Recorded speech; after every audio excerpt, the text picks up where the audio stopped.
Welcome, everybody, to Friday Night Live in the Agnini Family Dental countdown to kickoff.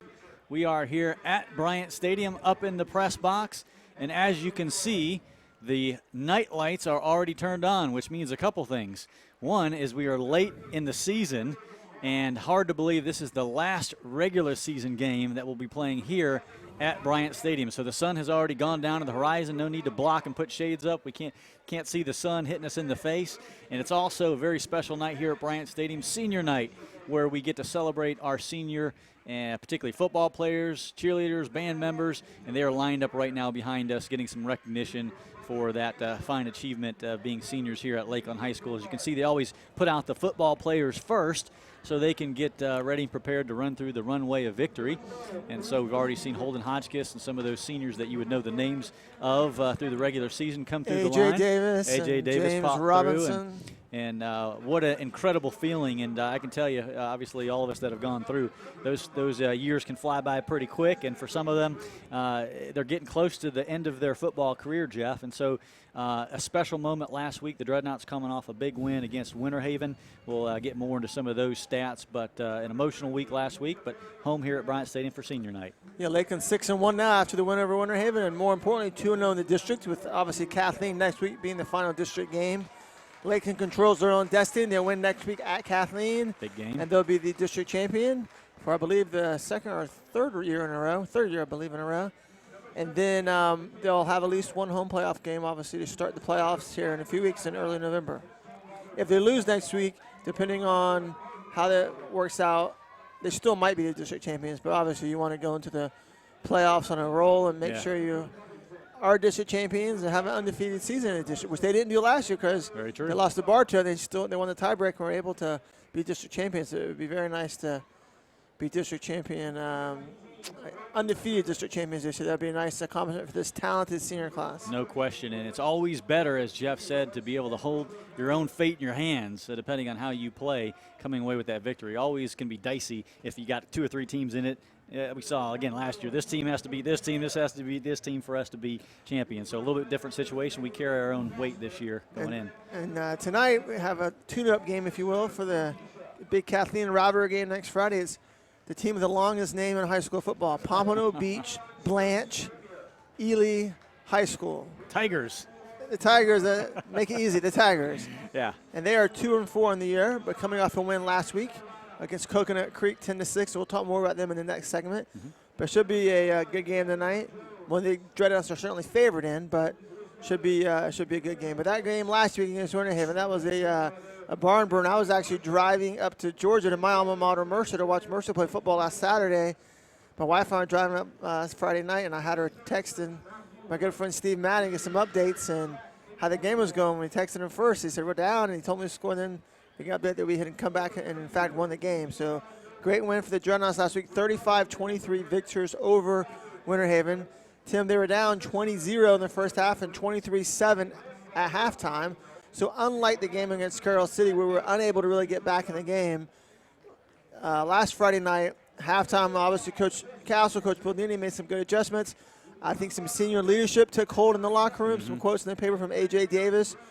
I think they came out and kept their cool and had a great second half. And actually, obviously, if you did the math in your head, outscored Winter Haven 28-0 in the second half, scoring 2 touchdowns in each of the third and fourth quarters. Yeah, all of us, I think, were a bit surprised that weren't at the game. Those that were, we were able to talk to some of them that normally are up here in the press box, and they said, Jeff, too, one of their favorite games, one of the best games they've seen for just everything. It had kind of that comeback, emotional, some team leadership showed up, big plays in the second half. That was one of their favorite games to watch as a fan, not if you were away from it and you just saw that 20-0 score pop up. Yeah, and it was essentially probably a week from now we can say for sure it was the district championship game. That game probably decided district championship. Winter Haven will probably be the runner-up, but we're still have a couple 1 or 2 games left to be played in district, but that's what it's looking like. Yeah, extremely important for it to secure that win last week. And again, Dreadnoughts come in hoping this week to keep some momentum here at home. celebrating the seniors, as we talked about senior night, avoiding injuries, Jeff, which can be key at the end of the year and as you hope to go into the playoffs here. And we hope to certainly, as we secure the district championship, have some more games here at Bryant Stadium. But this, as far as the regular season, would be our last game already. Hard to believe. So let's go ahead and jump into the stats from last week's comeback victory over Winter Haven, and we'll be able to kind of paint a picture of how that game unfolded. Mr. Efficient, Holden Hotchkiss, 12 of 18, 222 yards, and 1 touchdown. And for I think maybe the third, fourth week in a row, no interceptions. And so he's protecting the ball.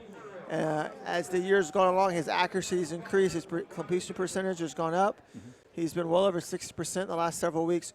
So great job by the senior quarterback, Holden Hotchkiss. Absolutely. And as Holden is kind of the leader of that team, certainly on the field, I think we look also for additional leadership emotionally, because he's kind of even-keeled, kind of got that mentality. Nothing much bothers him, which is great for a quarterback in some senses. But also, he doesn't quite have sometimes that fire in his belly you might like to see from a quarterback. So that needs to come from some of our next people that we're going to talk about, which A.J. Davis, of course, as we look to. All right, A.J. Davis, Tim, the touchdown maker. Big stuff, 3 man. touchdowns last week. Wow. For AJ, 23 carries, 113 yards, so not a huge game yardage, right? Sometimes he's up closer to 200, but against a tough Winter Haven defense, 113 yards and, more importantly, 3 touchdowns. Great game by the senior AJ Davis. Yeah, when you look all of them coming in the second half, obviously, as well. No, actually, he had the one lone touchdown in the first half. Okay, yeah, right before. So, but still, incredible performance by AJ Davis, and we needed that to get us over the hump. He had one the second quarter, one the third quarter, and then the final touchdown of the game to give Lakeland a little breathing room and make it 35-23. So if we have the touchdown maker, now let's go to our next one here, and it's big play Baker, senior Willie Baker, his first touchdown of the year, and it was actually a 73-yard touchdown. So 2 catches for 78 yards, but the big one obviously in the third quarter, which made it 23-21. I didn't know he could run that fast. No, he's fast. Even the possession-type receivers like the Wes Welkers of the world, that's a tongue twister there. That is. The Wes Welkers of the world, even they have big plays in their back pocket every so often. And actually, although we kind of peg Willie more as a possession receiver, he's actually pretty fast. He's on the track team. So don't let that fool you. But big 73-yard touchdown, arguably, well, not arguably, the biggest play of his high school career. One that he'll remember, especially big district comeback win, as it was. Very happy for Willie, who's really come on in the last month of the season. It's one that stays up in your personal highlight reel for the rest of your life. He'll remember that, and he can look back on that very fondly. Maybe even YouTube it and say, "Look what Dad did someday." And then we can't also forget the original big play, James Robinson.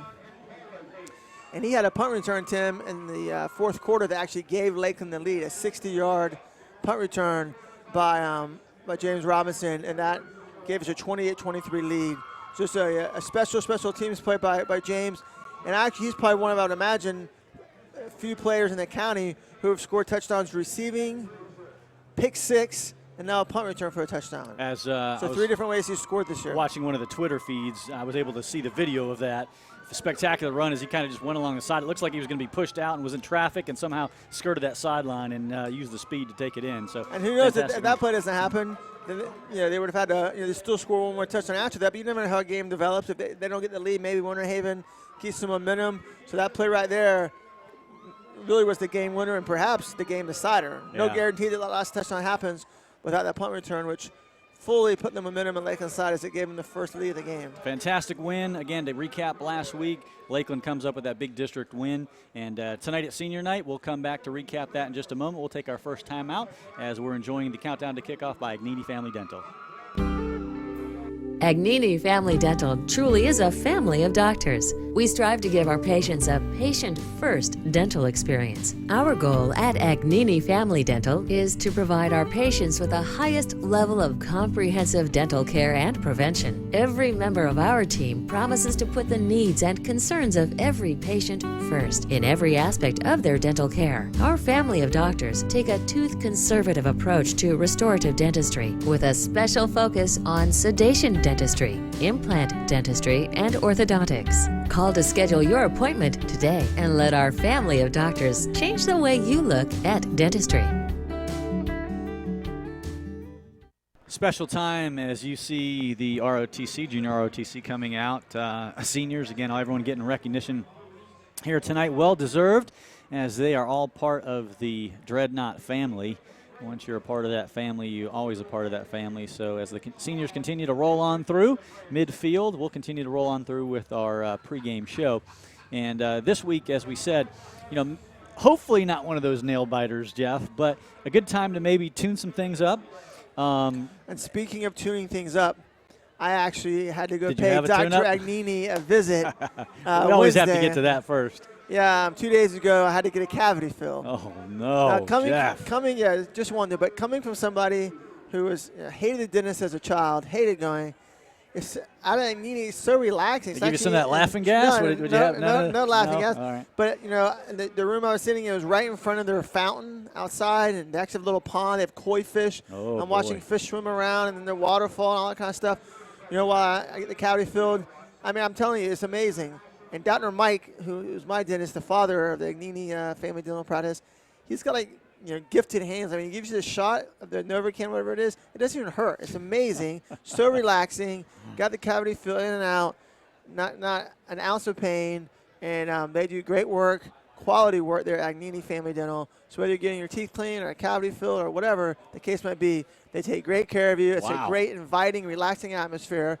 And like we mentioned a couple weeks ago, they have a new office. They're going to be moving into their south office. Right now, they're right next to Southgate Publix across the street. Be a much bigger office, kind of on par with what they have out here in North Lakeland by Tigertown. So they'll be able to better serve their customers in South Lakeland. So very exciting things going on at the Agnini Family Dental Practice. And actually, they're working on a new commercial. And they actually were filming some while I was there. So yours truly is going to be in the commercial. We gotta watch more. So that'll be coming out probably sometime in the next month or so. So we'll see if it's ready before football season ends. They didn't even have to slip you any extra money to say all this. You just said it because of the good experience. Right. Sounds like with all the craziness out there, it might be one place to get a little relaxation actually with the fountain and go see them. No doubt about it. Yeah, that's awesome. They're our friends certainly, and they've been very faithful in their support, and we appreciate it. We wouldn't be here if it You're a weren't for third good year in a folks. row that they're supporting the like Agnini Family Dental. pregame show and postgame show. Thanks so much. And as Jeff said, one of the longest names in high school football, the Pompano Beach Blanche Ely Tigers set to take on your Dreadnoughts tonight. And they have some flamboyant colors, so you'll be sure to see them on the field as the Dreadnoughts prepare to really, as Jeff said, have a tune-up game, hopefully stay injury-free. And maybe even, as Coach Castle enters into this kind of next phase of the season, I always like to see a few extra plays. He kind of adds to the offensive playbook a lot towards the end of the season. So it'll be interesting. Definitely next week for sure, maybe this week. Yeah, he may throw a few just to test them out this week, but he always tricks them in there against Speaking Kathleen. of their colors, let's go take a look at the bio for the Tigers. So you see their colors are orange and actually Kelly green specifically. The Tigers, as we said, they're 7A, just like us, District 14. That's that really tough district with St. Thomas Aquinas. And then their head coach, first-year coach, Carl Wilborn. And then their principal is to see Dr. Carlton Johnson, I believe it is. Sure enough. Dr. Johnson, fine principal down there at Blanche Ely High School. Probably, to me, Jeff, one of the most telling in that little blurb there you've got is that first-year coaches, oftentimes, as we talked about, want to implement their own kind of philosophy and their own style. Maybe they haven't even got their coaches in place. It really takes that 3 or 4 years till you start to see typically teams gel.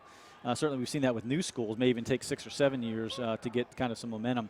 But even with a school that's had a program for a long time, when you get a new coach, it's just going to take a few years. So I'm not using excuses for their 2-4 record, but that's just kind of a norm with And they high have a school proud football. heritage there. Yeah. They've made the playoffs 16 of the last 18 years. And that's actually only a 3-team district. Of course, St. Thomas essentially wins every year. But so last year, then they had a losing record. They actually made the playoffs. But they were running a state championship as recent as 2002. So, and they actually have 12 players in the NFL right now. They've produced the third most of any high school in Florida right now. So that's pretty impressive.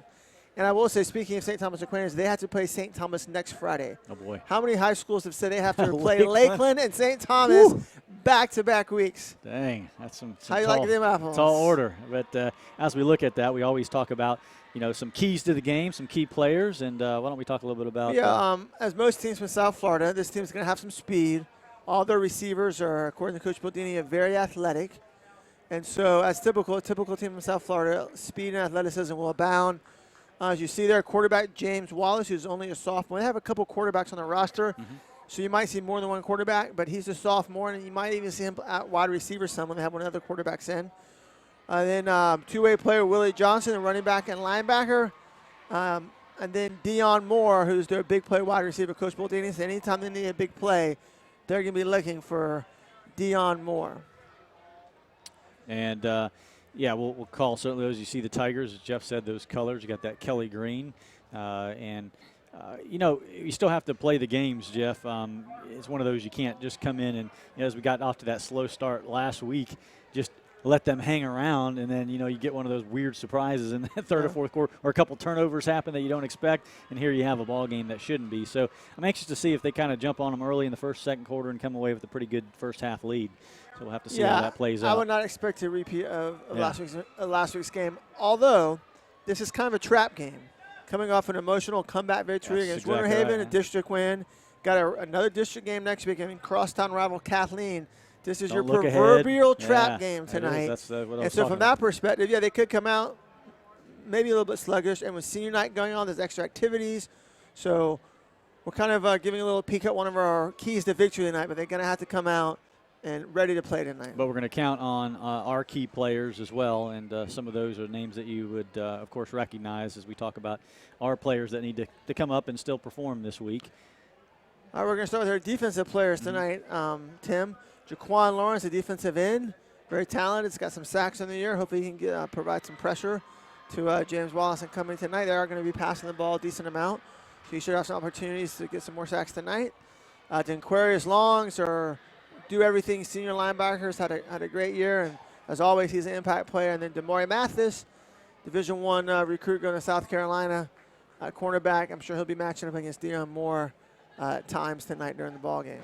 Denquarius Longs, one of those players that not huge in size, but man, he's just one of those that you want on your defensive team. He's got a lot of heart, and of course has led the Dreadnoughts on defense with a number of tackles. I don't know where he is this year statistically, but I'm sure he's it's got to be near the top. Right there near the top. Yes, he seems to be in on almost every play. And on the offensive side of things, Jeff, who are we looking to tonight? Just our main guns, quarterback Holden Hotchkiss. Of course, he'll be throwing the ball to James Robinson a lot tonight. And then, of course, the stalwart, the driving force behind our offense, A.J. Davis, a senior. You know, I remember when we started doing this webcast 4 years, our fourth season, these guys, were freshmen. Of course, Robinson and A.J. Davis were on the team. And that year, Davis was the backup to Radon Dwight. But, as the year went along, he got more and more carries. And, I have to say I've really, really enjoyed watching him play over these last 4 years. He's a class act when you talk to him, before the game, after the game as well. And it definitely won't be the same watching Lakeland play next year without Mr. Davis, as he'll be playing on Saturdays at a Division I university somewhere near you. It's fun to watch the players develop. We get that privilege to see them as they mature, and especially if a lot of people say, hey, watch this guy, he's going to be one of those players. Sometimes that doesn't pan out. With AJ, obviously, he's lived up to that and has been an outstanding high school player, and we expect that to continue at the next level, as you said. So it's been our privilege to watch players like that. As again, Holden Hotchkiss has come into his own. Certainly didn't get as much of the starts for the past previous years, but now for the last year and a half or 2 years now starting. 2 years. Yeah, has done a really good job watching him mature and get better as a player as well. As you can see, the knots. Senior activities are almost done as senior night is coming to a close there. Our extended Agnini Family Dental countdown to kickoff with senior night. There's it's good in it with a big school. You have lots of seniors, right? As some of them getting some camera time right there. They can smell that camera. They know when it's on them. Oh yeah. If it's anywhere close. So go ahead and take a look at our keys to victory. Let's do it. Well, might be some to dance better. Maybe have a good dance off. That might be one of them. Make sure you have good form on your legs as you do those kicks, A little dancing with the stars there. All right, number one, we have already kind of talked about this. Focus on tonight. And we talked about, got Kathleen next week. We just had the big one everyone having last week. You can't be looking ahead to Kathleen. You can't still be celebrating last week. You got to come out totally focused on the Tigers tonight, ready to take care of business. Number two, establish the ground game early. It's always a good thing to do, especially when you're playing a team that's got a lot of speed, big play capability, want to keep their offense off the field. So I think we'll get a steady dose of A.J. Davis tonight. Of course, that always opens up the passing game as well. And then number 3, limit their big plays.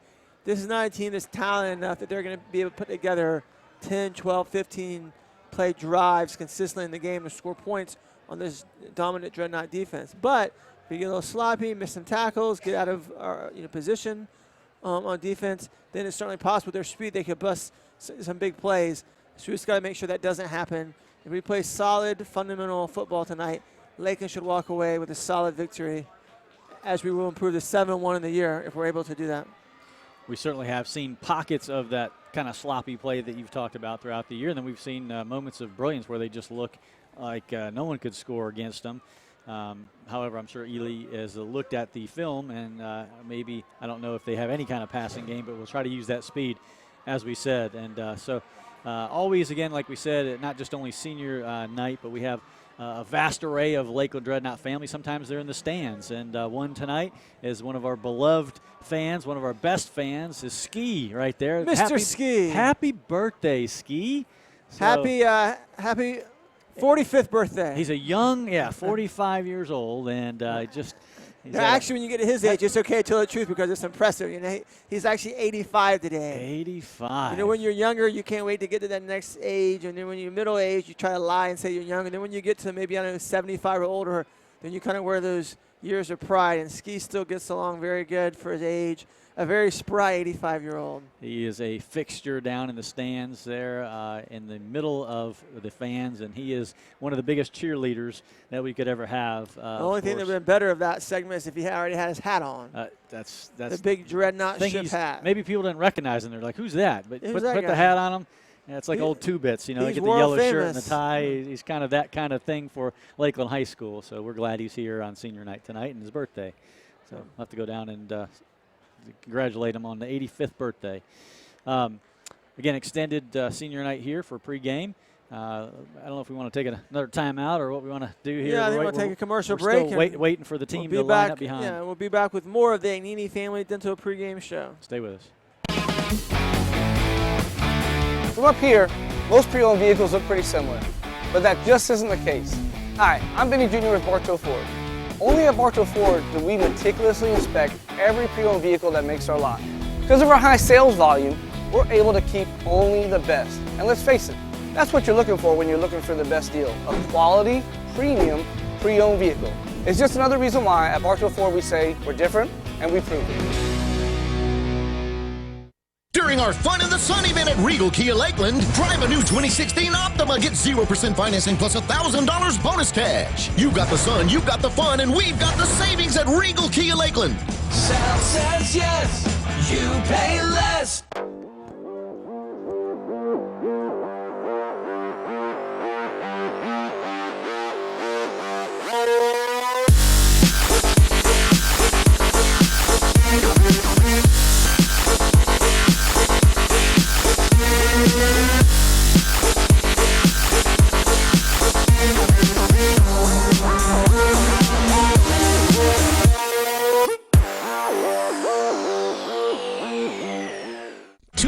Hondas must go during the Honda Summer Clearance Event at Regal Honda. Lease a new 2016 Civic, only $169 a month. Family owned, serving Central Florida for 40 years. Trust Regal Honda Lakeland. Sal says yes, you pay less.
national anthem being played by the Lakeland High School Dreadnought Marching Band. Normally it would be on the field, but with, again, these celebrations with senior night, they're over in the stands here on the north side, and they did a fine job of echoing that fine tune out there to the rest of the crowd. So, Jeff, we are just moments away from getting this thing underway finally. Got the coin toss and the runway to victory. And traditionally, as is in senior night, the entire senior group will be out there as the captains tonight. So that's kind of a nice little honor as you see them lined up. Pretty good number of seniors we have there, of course, for the Dreadnoughts this year. Which is good and bad, right? That's it's nice to have seniors, but then that means good for you're this doing year. a little bit of spring cleaning next year. Not so much next year. Yeah, as that will prove to have the Dreadnoughts reload as Coach Castle does so well.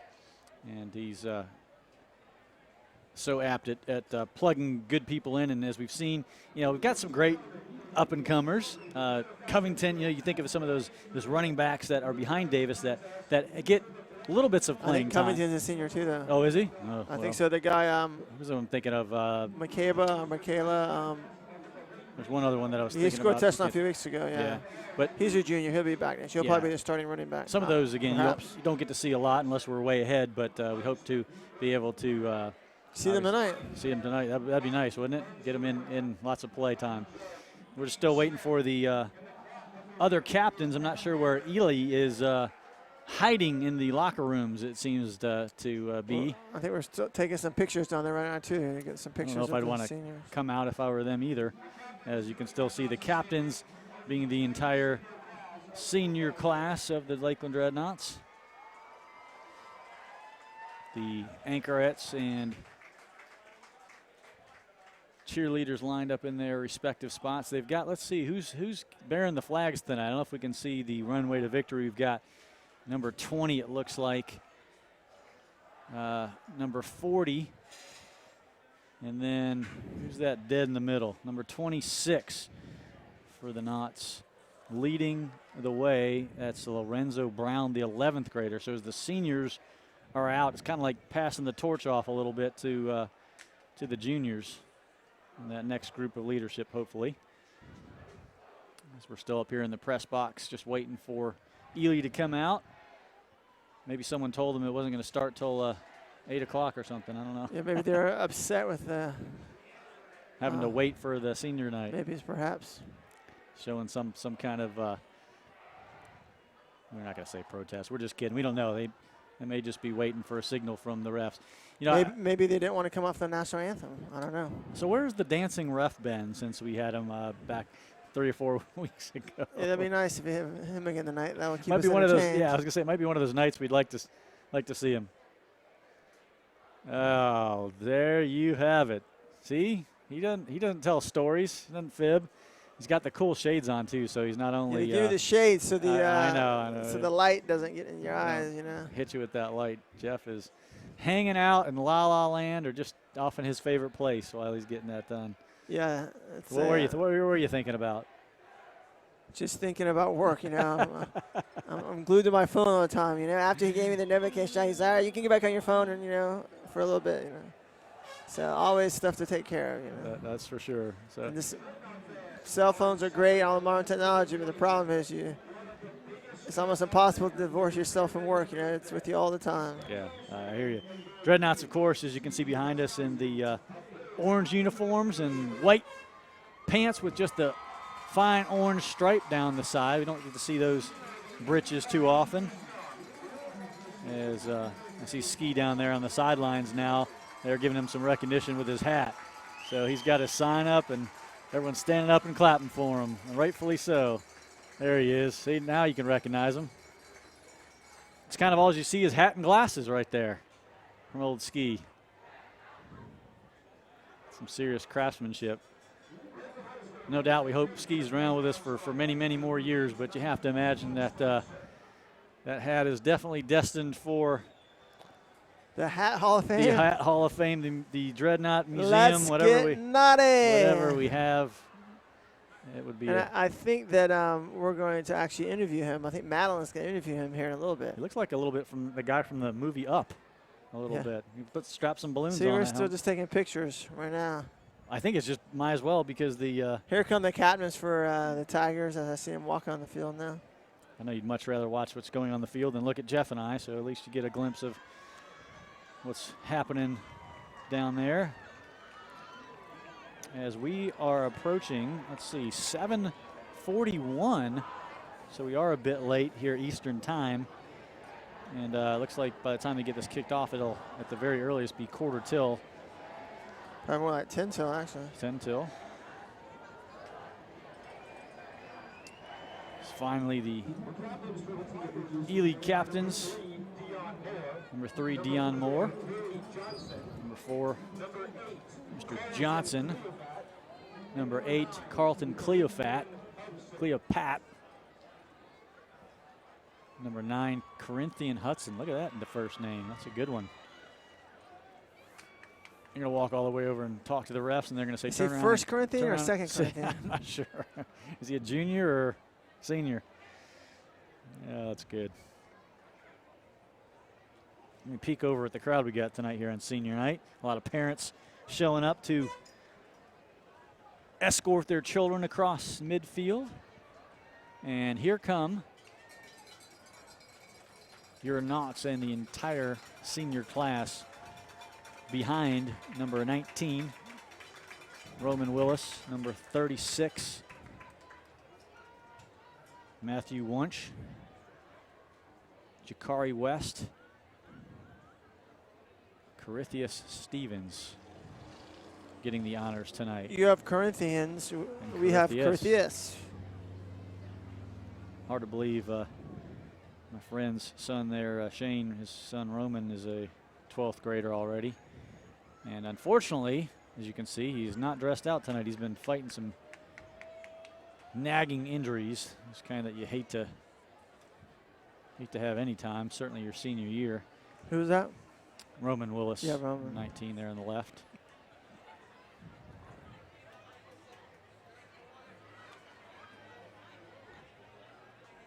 As we get more sophisticated with this webcast, we might need to just mic up the ref there as you can see the coin toss was done. Roman's been battling injuries all year. Dreadnoughts win the coin toss on senior night. Yeah, he has, Jeff. And Dreadnoughts delay getting the ball until the second half kickoff, so they will be defending the north end zone.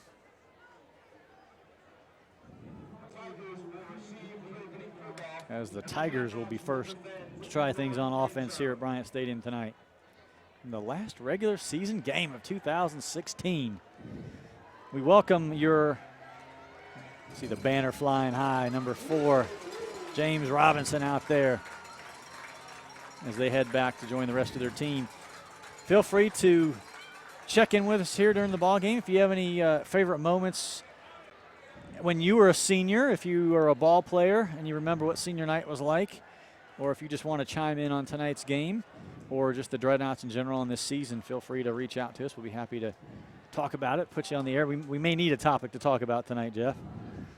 We might. As there goes the cannon, and here come your Dreadnoughts.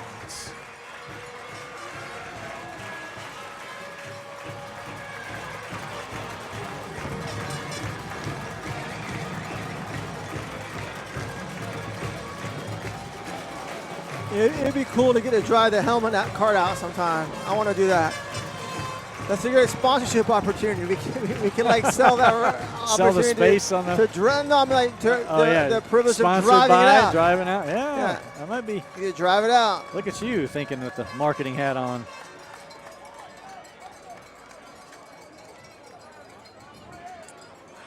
As we are now set for the good part, the action. You don't have to listen to us chatter anymore in the same way. You can watch some good football here, and that's what it's all about. And you certainly get to see some at Lakeland. I'd like to see a couple big old plays tonight as Ely takes the field.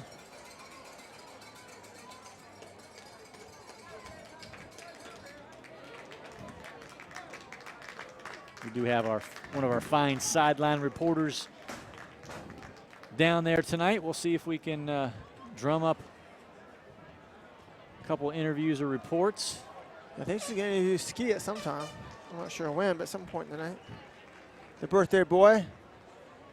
Might be looking around for him.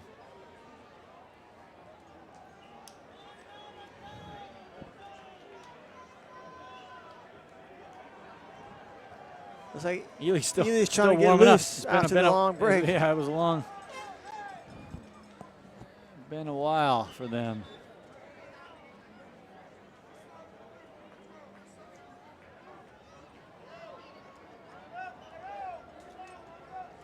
Welcome everyone to Bryant Stadium against senior night. Dreadnoughts against the Tigers. Thank you to Bedrocks on Edgewood Drive for being tonight's press box sponsor. They brought some good eats. They had some Cuban sandwiches, some wraps, some chicken nuggets. Not like your fast food variety. These were some big old thick juicy nuggets. And I partook in the action. Thank you to Bedrocks again for being tonight's press box sponsor. JV football team, as we're waiting, beat Auburndale 29-19 October 5th, and they beat Tenorock last week 49-0. And then rounding out a great couple weeks, they beat Kathleen, hopefully with things to come, 49-8. So a mere 98 points in the last 2 weeks from our JV squad, almost breaking the century mark to bring their record to a very stout 6-0. And the last JV football game will be next Thursday night against Lake Gibson at Bryant Stadium. So if you're just hankering for some Thursday night football other than the NFL, you can come right out here to Bryant Stadium and support the JV Knots at their last game of the year. Jeff, always have to remind you, of course, of the Monday night Booster Club meeting, which will be this Monday night, October. BB&T Booster Club meeting. The BB&T, October 24th at 7:30 sharp in the LHS Film Room. Coach Castle, of course, always on the mic and always with great insight as to what is going on in that wonderful football mind, as well as his other coaches and highlights. And they also have guest speakers most nights. So if you're a true Dreadnought fan, if you haven't done that, your opportunities are limited in this season. Only have a couple more chances.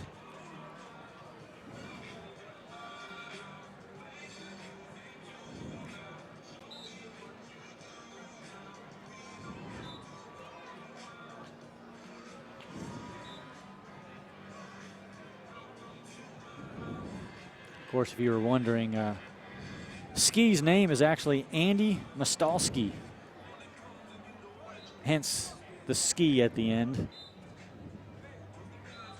Keeping it short. He's cool like that too. He can pull that off.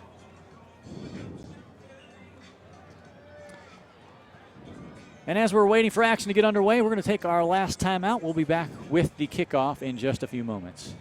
I'm Doug Bernetti, and I've lived in this area most of my life. Just one look at the interstate says it all. More people mean more cars, and that means more accidents. It could happen to you. And when it does, you may not be ready. But at Bernetti PA, we're ready. We have done this every day for over 20 years. We fight to recover compensation for our clients' car repairs, medical bills, and lost wages. Plus, we deal with the insurance companies so clients can get back on the road. Call 1-800-BERNETTI. We're ready.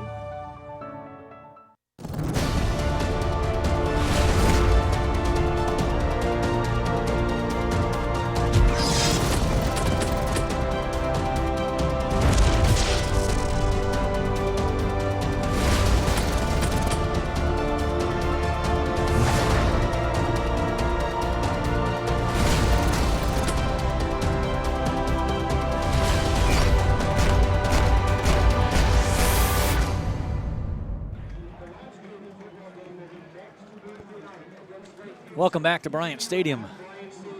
About to get things underway here in the late season, regular season contest. Dreadnoughts Tigers from Pompano Beach come in here to Bryant Stadium. One of the later starts, of course, that we've had. Jeff was close and saying 10 till 7:51 now, Eastern time. The Tigers look like the Rattlers of FAMU. Look at those They do. uniforms. And they've taken an extra little warm-up after Can't say I blame him. sitting over on the No one wants to go Charlie pine. horse. Yeah. Still a hint of humidity. However, that should be dissipating throughout the evening hours. That's pretty nice tonight, actually. It's nice, but I think we have a much better things on the way here in the next few days. If you wake up tomorrow, you should feel quite the change tomorrow morning.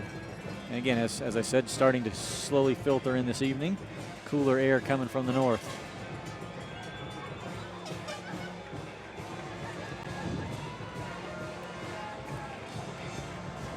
A welcomed visitation from cooler air since last April may have been the last time we've seen this cooler air. And here we go. End over end, foot to leather. The 3-yard line bobbled into the end zone, and that will come out to the 20-yard line. Not returnable anyways, probably smart for him, no foul, that he can just bring it on out.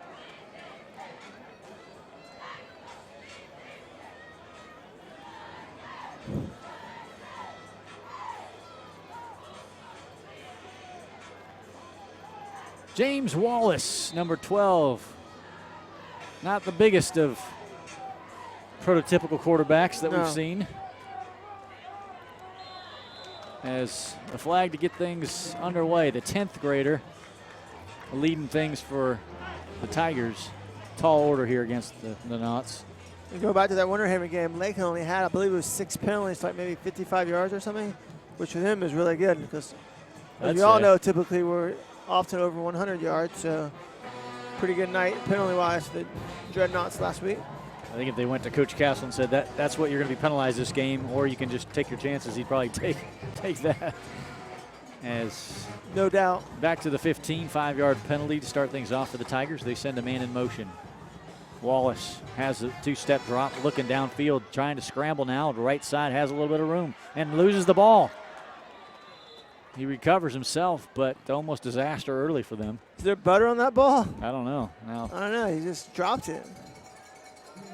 Looked like he actually had some room potentially to get around the outside, and a pretty good gain as coverage had blown out down the field. He had an open field. I got a feeling he's going to be doing that a lot tonight. Kind of quick to scramble and run, so the Dreadnoughts need to kind of keep an eye on him. It's almost like he counted 1 Mississippi, 2 Mississippi, and then just started running. And they might want to keep a spy on him, so to speak. Penalty made it 1st and 15. Second down there, loss of a yard. 2nd 16. Ball on the 9. Just underway here at Bryant Stadium. First offensive possession for either team. Wallace gets it. Again, 2-step drop. Looking deep. Same thing. Scrambling right side. Has a little bit more room this time and gets out of bounds near the 23. Got some of that yardage back. Be a manageable 3rd and about 7 or 8 now. The senior that looks exactly like the first one. I did. Senior Mathis coming in the ball game and checking out is Corithius Stevens, also a senior. So getting 9 yards back on 2nd down. I wouldn't say a manageable 3rd and 7, but something they can potentially manage. Split field, wide receivers out. Ball overthrown. Number 3, that was a little bit of confusion, I think, whether number 21 or number 3 was the intended receiver. That's Deion Moore, who we talked about in the pregame show. That actually was not a bad pass. He had the guy's hands on him, but was unable to come up with it. As Joyner for Lakeland, Jacoby Joyner was waiting to lay the lumber on him. Yeah. Say the linebacker saw that from, the quarterback saw that coming from a mile away. And we're excited to unload. Wallace unsuccessful in his first offensive try, brings out the punter. Short punt. Robinson on the run. Pretty nice punt there. A little dangerous by Robinson, feeling that Extremely ball dangerous. low and on the run. But by doing that, he probably saved maybe 10, 15 yards in field position. I had him going out of bounds. I thought he got further upfield way back at the 48, but still a fantastic starting point.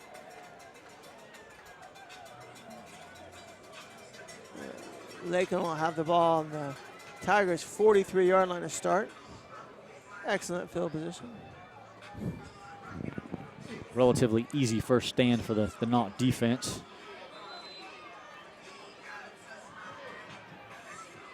As Hodgkiss lined up a little bit further than we've seen him, 5 yards, fully deep.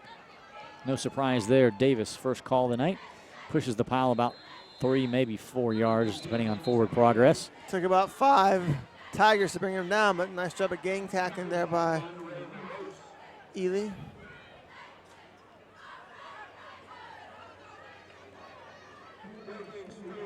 A lot of senior cheerleaders, too. They're all decked out in the white uniforms, so you can differentiate them between the underclassmen and the traditional black, and then the seniors wearing the sashes and the white uniforms. And that'd be interesting if the Knotts had to let their seniors. I don't think you're allowed to wear 2 different uniforms for the same team. As the Knotts are going to get penalized and pushed back here.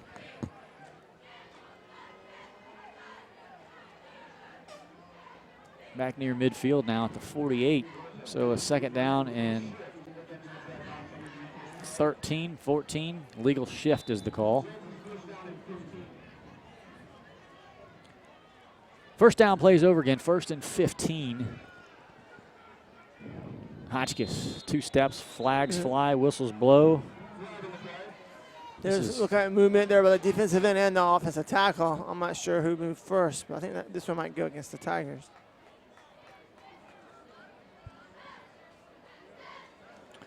No dancing ref tonight, Tim. No dancing ref.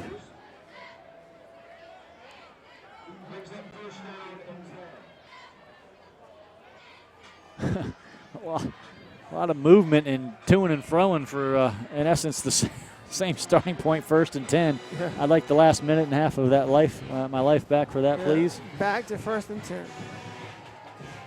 Approaching nearly 8 o'clock here Eastern time, and we still have 10:18 left in the first quarter. Davis, right side, makes a nice cut back near the 35, just shy of the 35.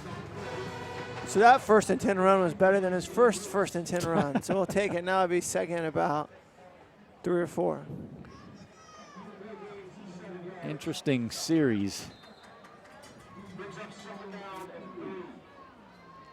Didn't go again to the game last week, but understand, man, they were just rolling big time in the second half. We'd love to see some of that, and a lot of people get in on the action tonight would be fun. 2nd down and 3. Number 1.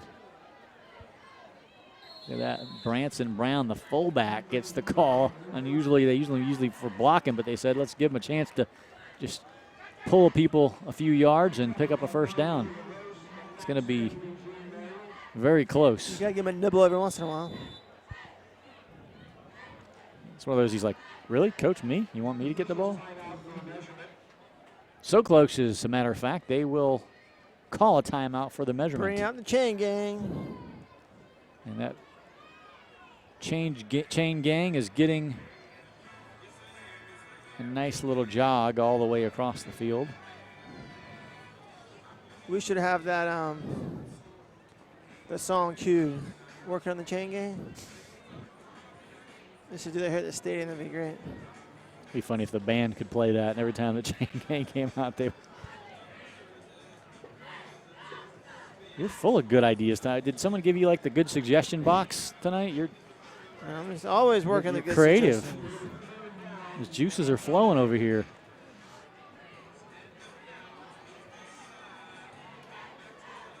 Keep it up. I think we're going to need a lot of that in the 4th quarter. Maybe so. As the chain gang goes back to get their oxygen mask, that was the longest run they've had in months. The Dreadnoughts facing a 3rd down and a smidge. One pumpkin stalk away from a 1st down as Hotchkiss gets that and more. One of the best quarterback sneaks you'll see. Got about 5 yards in there.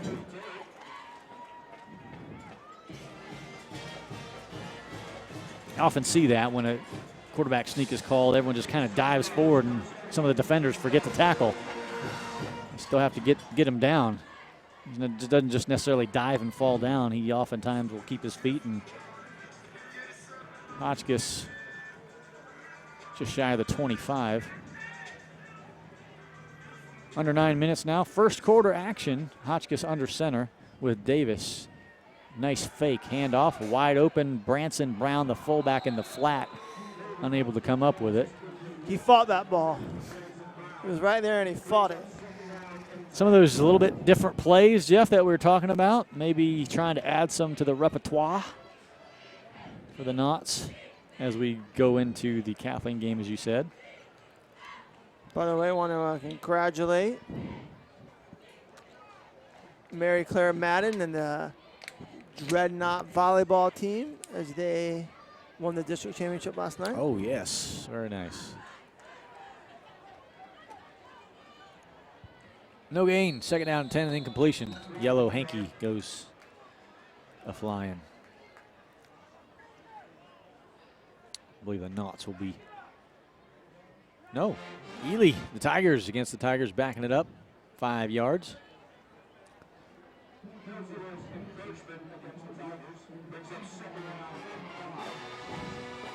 A little encroachment action.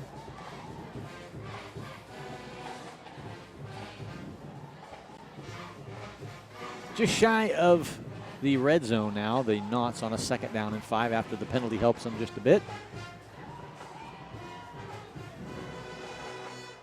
Hotchkiss, nice little quick handoff and a gap there by the big man who exploits it.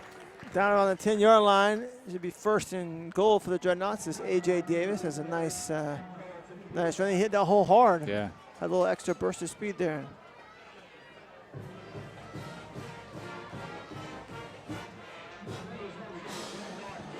Good blown up right side by the offensive line to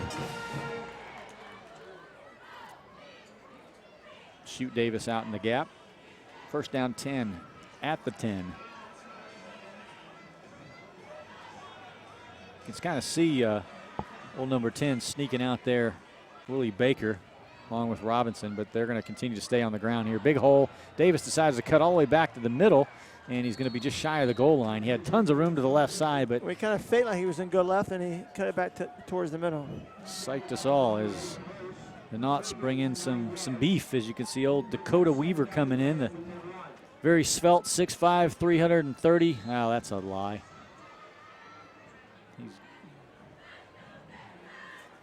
He's big.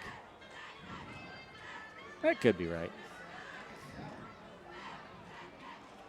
Lots of lumber in there. Hotchkiss, right side, hands off to another big man. Xavier Allen, touchdown. That looked like they hit the easy button on that one. Xavier Allen got the privilege of hitting pay dirt. First carry of the drive. AJ did the heavy lifting, got down into the inside the 5, and Xavier Allen finished it off for us. The junior, he'll be back next year. One of the very lucky people that has 3 of the last letters in the alphabet and his first 2 letters in his name. Not often you get the XZ right next to each other, except That's for true. Xavier. And some people, that's not the most common spelling, Xavier, either. That's a good point. Here's Mackenzie McDonald, up and through. Extra point is good. Lakeland up 7-0 with 7:44 to go here in the first quarter. We'll take a brief timeout with the Dreadnoughts leading. Striking first. We'll be right back.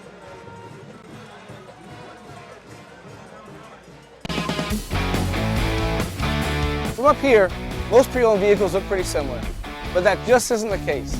Hi, I'm Benny Jr. with Bartow Ford. Only at Bartow Ford do we meticulously inspect every pre-owned vehicle that makes our lot. Because of our high sales volume, we're able to keep only the best. And let's face it, that's what you're looking for when you're looking for the best deal. A quality, premium, pre-owned vehicle. It's just another reason why at Bartow Ford we say we're different and we prove it. Nice job on the hold. Lorenz DeShazer, who's provided a lot of the holds this season. Mackay Marborough was the younger running back I was thinking about, who I could not think of earlier. Of course, Covington is a senior, but also Mr. XZ Xavier Allen is a junior. So he will be back. Nice kick, as we've seen old McKenzie throughout the last part of the season in particular, booting it deep in the end zone on the kickoff. McKenzie showing off his leg strength tonight. And that is another unfortunate loss, though, to the Knots via the old 4-year graduation. He is a senior. Yes, he is. Going to be a tall order for Wallace and company here to move the ball. They're going to try spreading the knots again as they do hand off straight up the middle. And I can tell you that's going to be very difficult going. Although he squirted few through for 2.5 yards.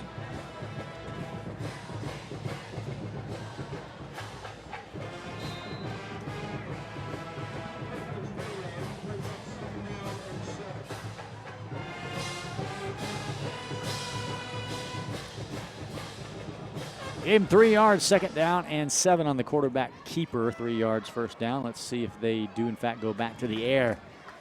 Same split formation, man in motion. Wallace does the in handoff, kind of trying to fake us out, but he gets pummeled. Number 4 gets racked up, Willie Johnson.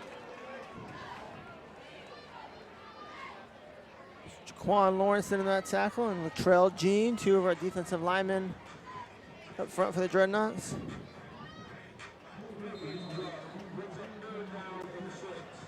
Daniel Villa, an 11th grader, checks in on the knot side of things. Number 53. Philip Sloan, the 10th grader, comes out. So again, some underclassmen getting some play, as we hope and expect to this game. Low snap, Wallace looking downfield in a slant. Has nobody, he's going to scramble out. He's going to keep the ball, and no, throws it late. Just as I said, that's going to be a that's penalty. going to be, yeah, he was past the old line of scrimmage. I think he could have probably got a first down running, or at least close, but that's going to come back. Well, that's the reason I said he was keeping it, is because I saw him pass the line of scrimmage, but he did not realize he had gone that far forward and tried to sneak one in on him. It's always good for our side when the refs are talking to the team captain, saying, what would you like to do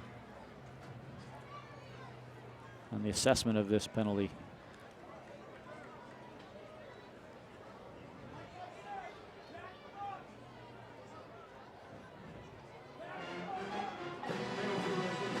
Bad judgment there by the young Tigers quarterback. Going to cost them a chance at a first down. He's about to get racked by Robert Madden. And he said, maybe, you know what, instead of getting hit, I'll just throw it. I don't care if I'm past the line or not. Brings up 4th and 10. And a punt. Ooh, that is a straight up and down, checked up, horrible punt. Yikes. It's all of maybe a, what, 11 this game is yard looking net. like we're going to play the entire game on their side of the field, Tim. I know, 11-yard net gain maybe on that punt. Oh.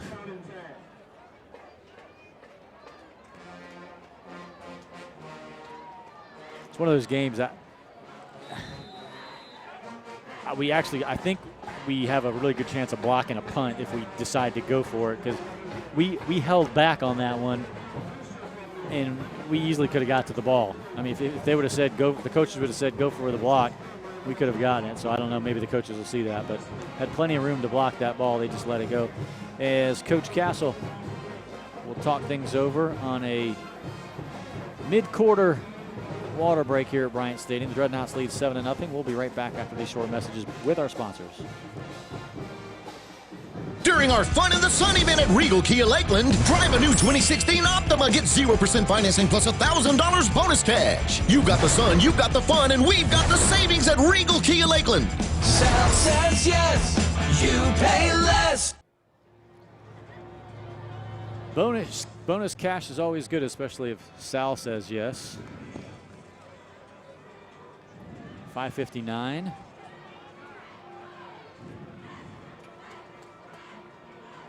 Back here at Bryant Stadium.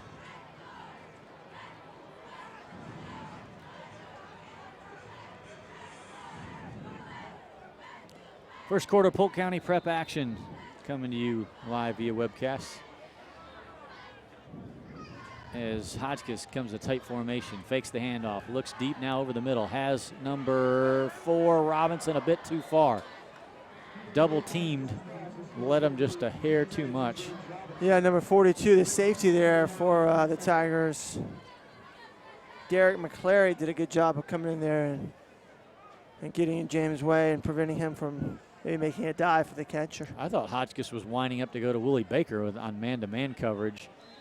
They had 2 defenders on Robinson, but over to the left side, Baker was about 6 yards ahead of his defender.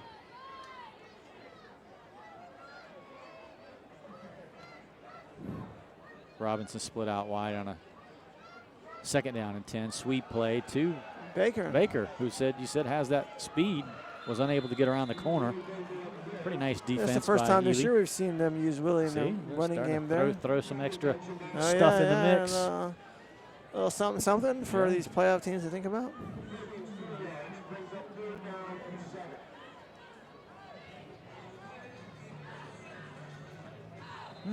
Interesting 3rd down and 7 call here. Do they stay on the ground or do they decide to go to the air? Stacked right side in a shotgun. That's going to be a pass. Hotchkiss fires in traffic, intercepted. Number 21 on a nice bounce off Robinson.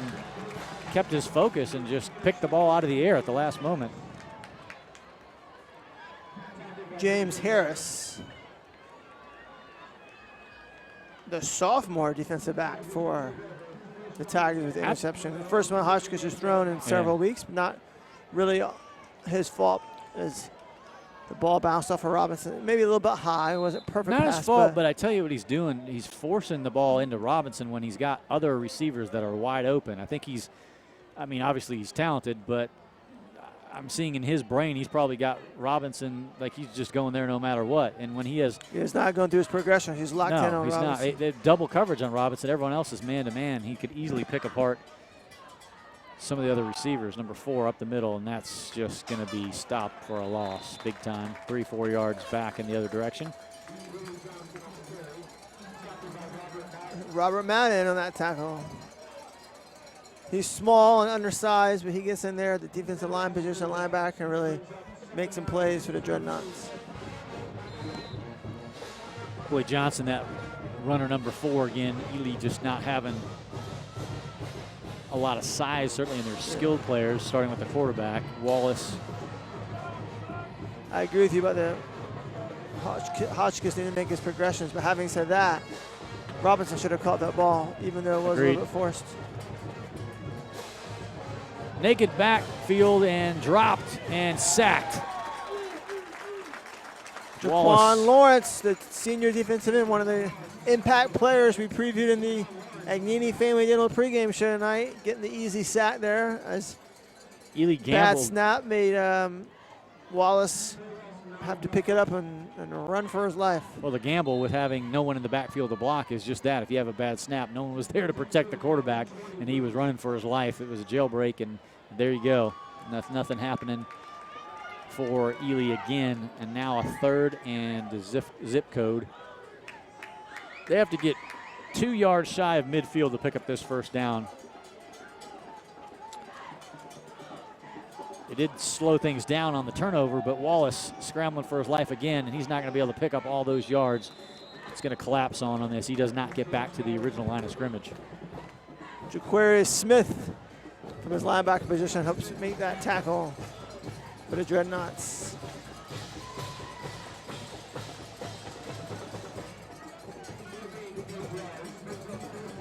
See if the Knots coaches give him the green light to go for it on a block. Could have had it last time. Good snap. Better kick. Line drive. Robinson backed up about 5 yards, and he's going to be tackled. Nice special teams play by number 34. That was a fantastic job by Darian Moore getting down man-to-man on. And if he doesn't make that tackle, Robinson right? may have had a chance with coming line drive punt to get a return going, but great job there by the special teams contributor for the Tigers. Ended up being a very nice punt with the special teams immediate tackle. So that interception a while ago helped the Tigers flip the field position as Lakeland was in scoring range almost there to try to go 14-0. So if nothing else, they've slowed down the Dreadnought onslaught as now Lakeland takes over at their own 22. By far their worst field position of the game so far. Handoff just gives Davis a chance to run 80 yards. That's a Not nice that time, though. Nice pursuit there by the Tigers from the backside. Number 21, James Harris, who made the interception a while ago. And then one of the players has got long dreads there for the Tigers. I can't tell what his number is because of his dreadlocks. It's a single digit, I think. But see what I'm talking about there, Tim? Mm-hmm. Maybe number 6 or 8, I can't tell. Number 8, Carlton Cleofat, a linebacker. I think that's who that is. Yeah, cut your hair so we can tell, See the who number. you are. Give you some props. Baker Robinson, nope. Branson Brown, nice little run by Branson, fullback. Gets hit about the 37, but might be the longest run of his career, so he doesn't get a lot of carries. had a little quickness there in the interior.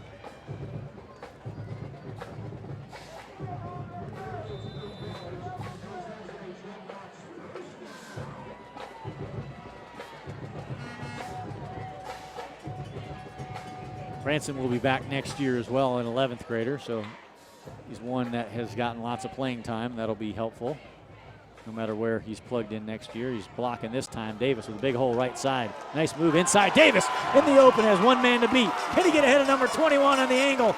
He's going to do it. Touchdown, Davis. As he gets going to get a flag probably. No, he kept it in his pocket. I thought it was going to be an excess celebration, but he couldn't get the hanky out. he's telling the other ref right now. He said, I was going to throw it, but I couldn't get it out of my pocket. Well, I think that was the right decision because he didn't do a flip or anything. He just kind of dove. And why can't you dive across the inline, right? As long as you don't do a flip or anything like that. 63-yard touchdown jaunt for A.J. Davis, the senior tailback for the Dreadnoughts. Kind of did a little stutter step there, and the Red Sea parted, and it was off to the races. Just what we said, that field position just gave Davis the chance to pad the stats a little bit more as DeShazier on for the hold. Micmac puts it straight through. AJ's not necessarily somebody who has blazing speed, but he looked pretty fast on that run right there. Yeah, initially, that number, you would expect quick number 21, James Harris, the defensive back, to maybe get him on the angle, but he stayed about a good 5-8 yards ahead of him and never closed the gap. That's as fast, I think, as I've seen AJ run. Yeah. Dreadnought fans, enjoy it while you can. A.J. Davis's high school career at least, is coming to a close soon. Hopefully we'll have about 6 or 7 more games. But after this week, you'll only be guaranteed 2 more.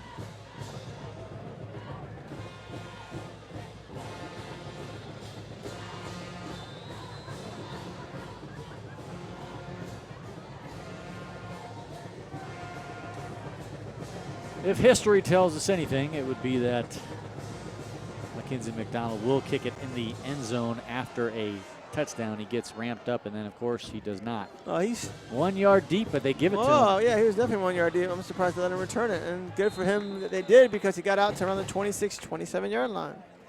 I don't know if it's where the ball is, but he definitely stepped back in the end zone. Maybe it's the ball, not your foot. Actually, I think that might be. I think you're right about that.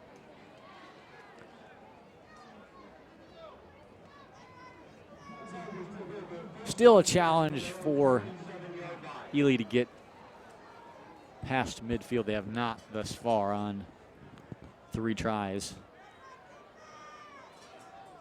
Last minute 20 of the first quarter.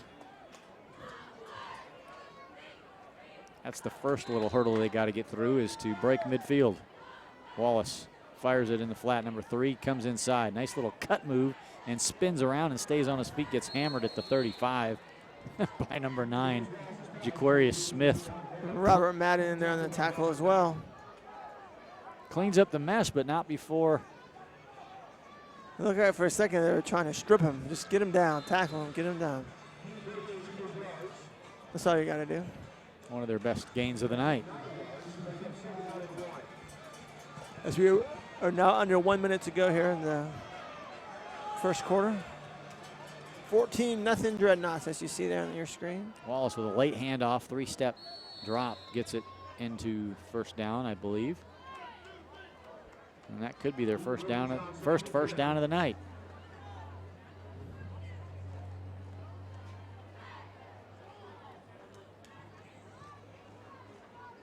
Glad the chain gang staying awake over there.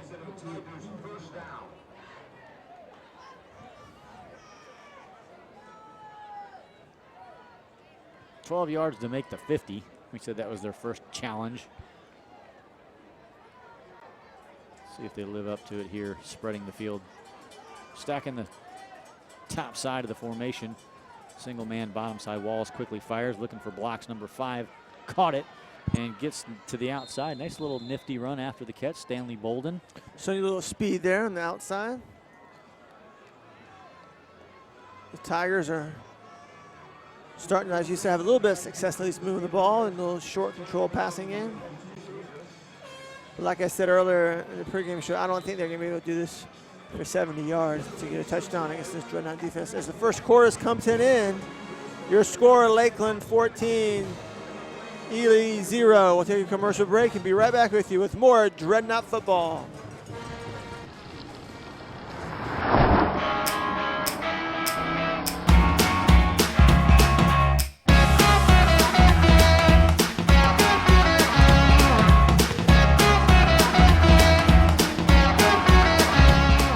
High school juniors and seniors. Submit your A's and B's to Bartow Ford for your chance to win a new Mustang. Visit DriveFordExcellence.com for official rules. The 24th annual Drive for Excellence with Bartow Ford. We're different and we prove it. Back here at Bryant Stadium, Mr. Goddard, anything on tap for halftime tonight? Yes, sir. A couple weeks ago, we interviewed the Frizzell brothers. They were in town celebrating the 20th year anniversary of their 1996 championship. Tonight we're going to interview a star of the 1986 championship team. Of course, this will be the 30th anniversary of that championship. Coach Castle's first here at Lakeland. Who do you think we might be interviewing? Could it be Mr. Willis? Mr. Willis, Roman's dad, Hey. Shane Willis. Willis, always a good, wow, crunch-o-matic there as Wallace under severe pressure and caught by one of the Lakeland There's coaches. a flag on the play there. It's Demetrius McNair. Got the sack. Intentional grounding. Yeah, that's a good. Well, he's out of the pocket though. Yeah, I don't. Oh, maybe they're going to say. Well, I think it'd still be intentional if you don't get it past the line of scrimmage, but I think he got it past the line of scrimmage, didn't he? Because he's only like 2 yards behind the line of scrimmage when he was getting sacked. So he clearly was out of the tackle box. So he was by the sideline. So I'm not quite sure, unless they're interpreting it as the ball did not make it past the line of scrimmage, but it certainly seemed to me that it did. But nonetheless, they're going to mark it off. Let's go to our rules official specialist. Oh, No. wait, we don't have one of those. Yeah, no, it's actually, he was actually farther back. I was looking, I was looking at where the flag was, but when he threw the ball, yeah, I don't think it made it past the line of scrimmage. He was in the grasp. Well, Michael says in the grasp, but I don't think that is determine whether or not.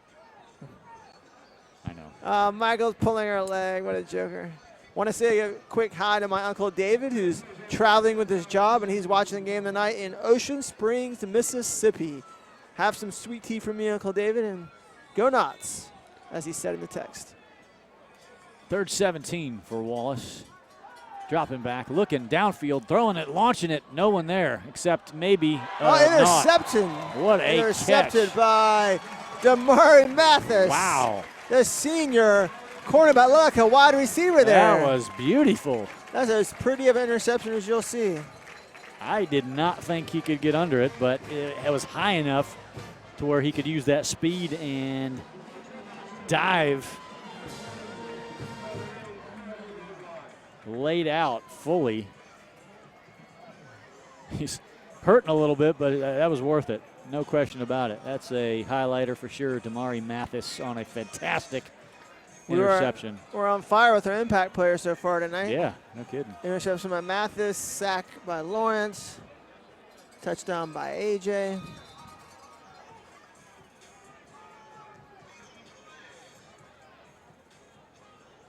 Spreading it around. Hotchkiss. 3-step. Man-to-man. Robinson looking, had to turn his shoulder too far out to the outside. Hotchkiss did not put that where he wanted to. Did not really give Robinson any kind of opportunity. And Robinson had a step on his man as well. That could have been a big play with a better thrown ball. Castle loves going for that after the turnover, kind of catching the defense maybe off just a bit. We've seen him do that throughout his career, the time that we've been broadcasting. Likes to come back.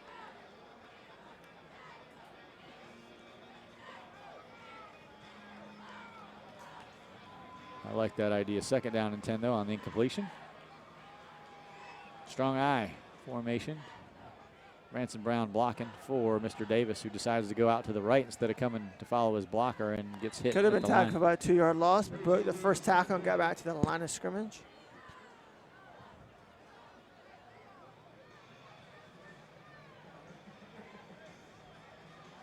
Ineffective so far on 1st and 2nd down.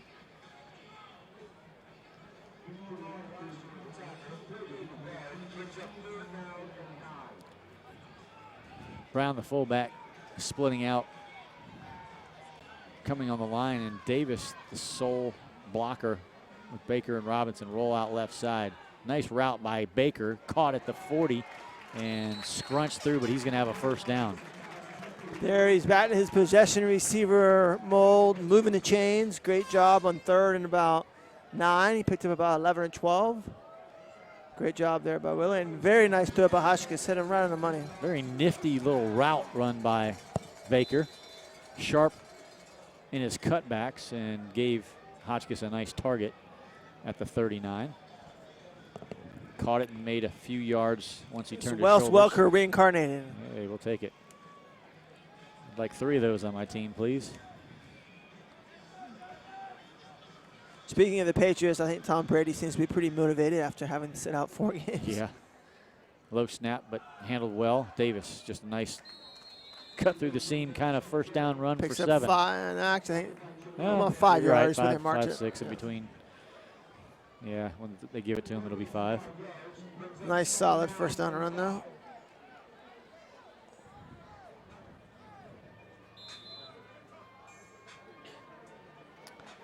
Well, he's, Jeff, already nearing the total that he had last week. I think it was 113, 118, something like that. 113, 113. He's probably getting near the century mark already this game.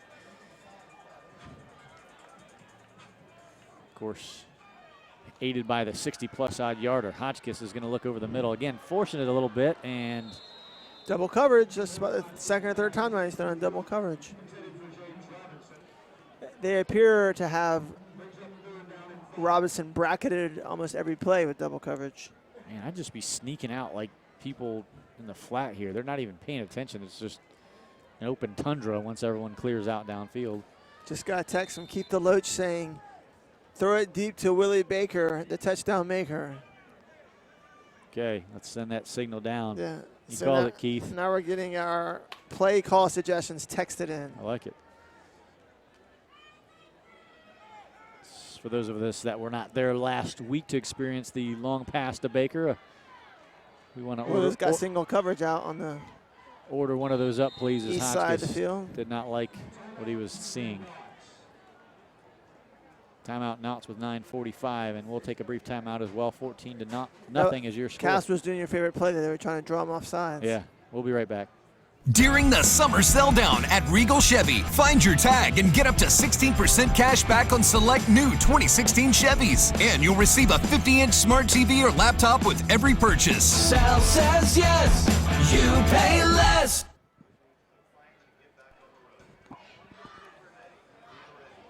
Quick break and a slug of the water, and we're back to action here after this timeout. Hotchkiss called it to talk to his coach on a 3rd and 5.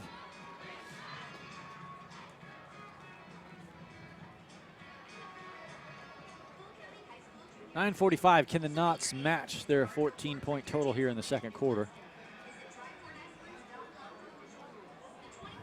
They may need a couple big plays. We're all rooting for a Willie Baker 52-yarder right here. I'll take a touchdown by anybody. Or anyone. I'll take another A.J. John. I'll take a except the lineman. Big play from James. Because that would be illegal man Branson downfield. Brown rumble. Faked handoff, nice play action. Hotchkiss rolls out, looking, has Davis wide open in the flat. He decides to keep it, and he runs a nice little first down to the outside. Davis wanted that one. He was all by himself, but that was a long throw across the field, and he just would have had one man there to make a move on and head downfield. Hotchkiss did a good job of putting his shoulder down and making sure he got that first down. He was not sliding or stepping out of bounds. Hotchkiss showing you some toughness there. Nice to see.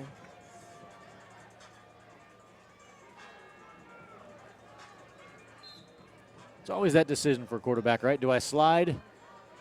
Do I lower my shoulder? Take a hit?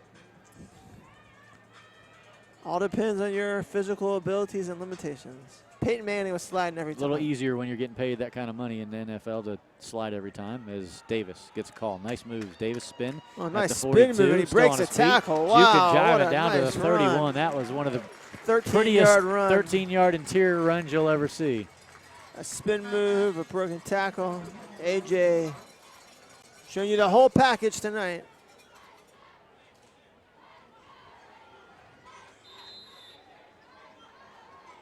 Tip of the ball at the 30-yard line, as you can see. Be very interesting to see what school AJ and James go to. That would be fun to Fun watch. watching them play on TV here in the next couple of years as they play college football. Quick snap count, nice handoff, nice block, and the ball comes flying out, but thankfully right out of bounds. Another first down run for AJ. Got four. Like you said, fortunately the ball went out of bounds. 21, Harris. And he's been all over the place tonight. Harris, the interception and popped the ball out. Making some tackles, forcing a fumble. You got to give the offensive line some credit, Tim. They're opening up some big holes now for that was a beauty for Davis. That was a really big hole there. You could have driven a Mack truck through that one. Speaking of offensive line, give a shout out to Coach Farkas' parents up in Richmond, West Virginia. Nice first down run. Quick handoff. Branson Brown has a hole right up the middle. Get it, Branson. Come on. Fighting for it inside the 5. He wanted that one as he got brought down. That's a first down run for Branson Brown, about 12 yards. Nice job there, Mr. Brown. As you said, it's a bit easier when you can ride a cavalry of horses through the hole, but he still had to keep his feet. As timeouts called by the Tigers at the 8:56 mark in the second quarter. Thank you for joining us here Friday Night Live. Let's go ahead and take a timeout with our sponsors. Dreadnoughts lead 14-0.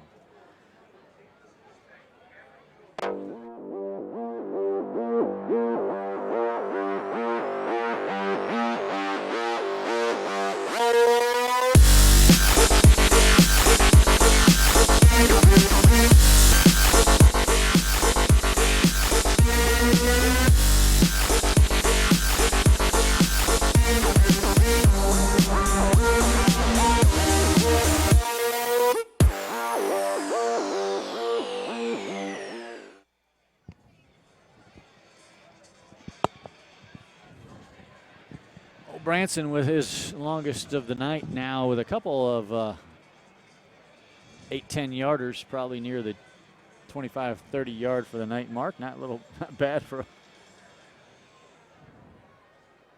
his first kind of true fullback start where he's actually getting the ball.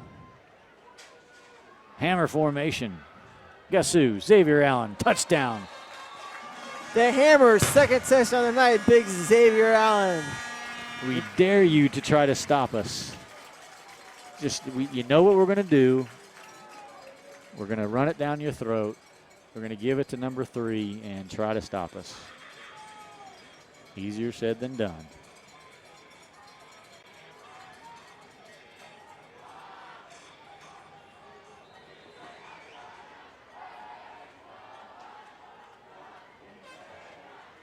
McKenzie checking the wind as it's blowing not briskly at all from west to east. And he judges correctly. Thank you very much. As you see Mr. Allen there, big number 3, with that fine bowling ball physique of his.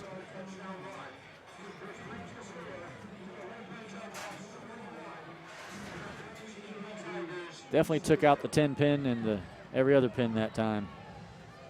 Offensive line, nice job on that drive, paving the way for an easy score as the end result of that drive.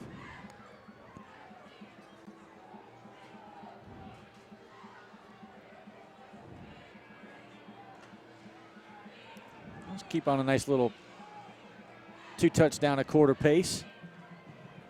Got one more to get with 8:52 remaining in the second quarter. Yeah, this would be our 4th quarter in a row with 2 touchdowns in each quarter. Although I'll take 3 touchdowns this quarter if they want to. Kaboom. 4-yard line. A little bit of a wedge up the middle there, but not for long. Robert Madden having a whale of a game tonight for the Dreadnoughts. Some tackles on defense, now a tackle on special teams, and he is all over the field.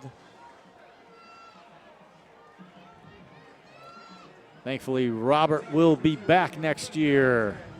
Hopefully. That was a nice He'll be one of the leaders on the team next year.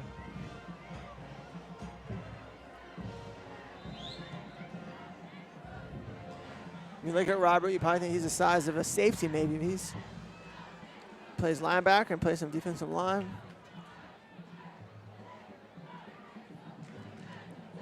Very similar formation, but number 2 Wallace clapped his hands and it drew off.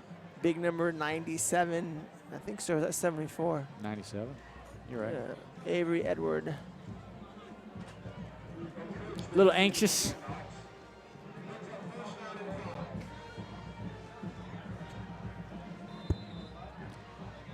First and a nickel to go for the Tigers. Wallace. A little bit of a miscommunication on the handoff, but still made it successfully and picked up 2 yards. Once again brought down by number 21, Robert Madden.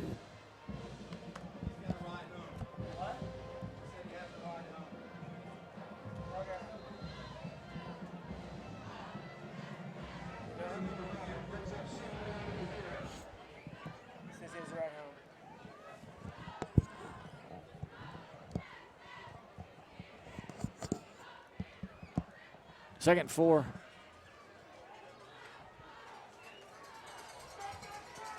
Wallace flings it out. Oh, yeah, that was dangerous. That could have been easily pick sixed. Yeah, had disaster written all over it. Threw it into like 3 players. Not the prettiest pass of the night. I think we had a better chance at it than the intended receiver. I don't know that we were exactly ready for it. Now,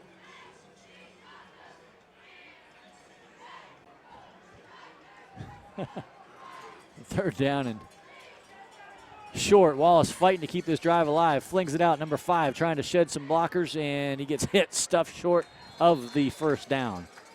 Nice pursuit. Madden, DeShazer, Danquarius Longs, Jaquarius Smith.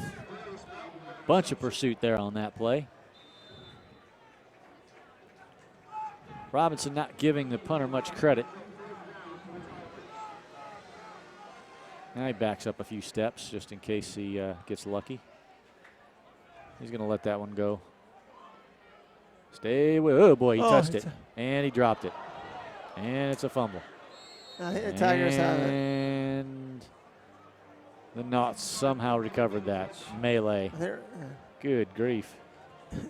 That's like one-on-one on punt return. When the ball is bouncing, get away from it. Don't play around. Don't try to be cool. Don't play with fire. Just get away from the ball. We know we have this game, relatively in control, Jeff, but as you go into the playoffs, those are you cannot make those kind of mistakes. Mentally, one of those could knock you right out of it.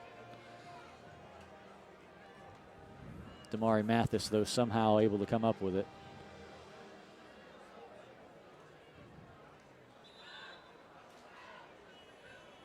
.717 to be able to take off the clock and score. About a nice sustained 7-minute and 17-second drive. Or we can do this, rolling out, whip it downfield in a wide open. Robinson coming back for the ball. Oh my word, that was underthrown by Mr. Hotchkiss, and a flag does get thrown for pass interference. Well, that's an easy touchdown if Hotchkiss is able to air that out. Robinson was way beyond the defensive backs. Of course, Hotchkiss, not the easiest throw to make. He was rolling out to his left. I think he never was able to really get his foot planted and let loose like he normally would.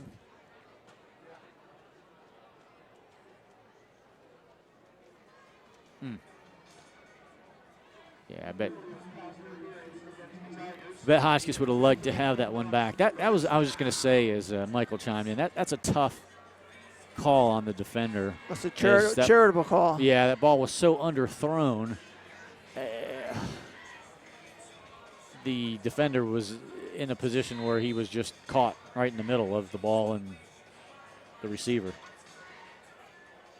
So a little bit of a favored call for the Knots there as handoff Davis. Good block, left side. Davis makes a move. What a cut! He's going to 27. Are you kidding me? Davis down to the 10, 5-yard line. Davis with a spectacular run, but comes up a hair short of the goal line. Wowza. But a 40-yard run. He's definitely over 100 now in the first half.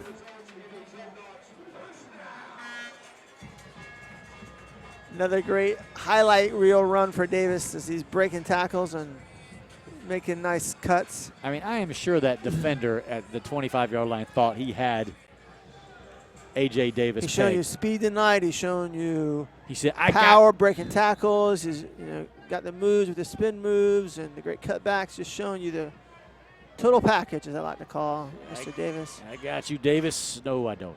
I don't have you at all. The tried and true Xavier Allen trying to do the 3 carries, 3 touchdowns routine, but not quite. That might have been a bit outside his zone. That was that extra 2 yards was too much for him. They'll keep that tight, big formation in on second down. Give it another try, another go. 1, 2, and 3 in the backfield. You don't see that often. Davis, Branson, and Allen. Flags.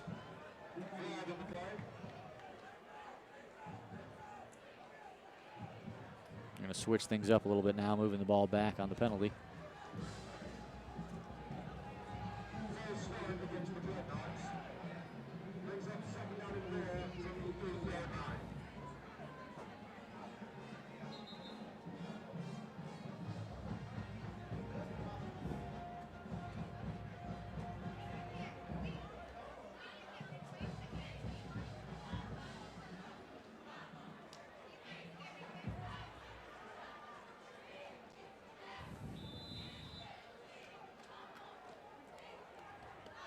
Taking a little bit of time to clear this one up.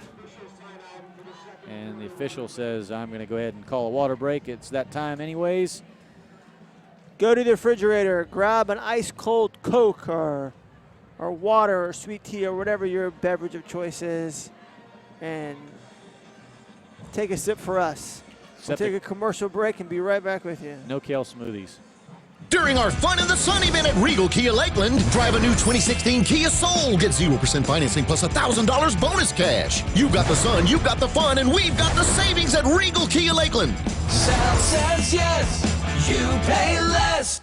During the Silverado sell down at Regal Chevy, get 16% cash back on new Silverados. That's over $7,500 on select all-star crew cabs. And you'll receive a 50-inch smart TV or laptop with every purchase. Sal says yes, you pay less.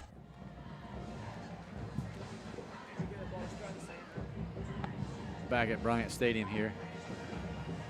A little bit of a longer timeout, and then the refs just decided to go ahead and take the water break on the tail end of that penalty. Backs the Dreadnoughts up 5 yards. 2nd down and 8 to go.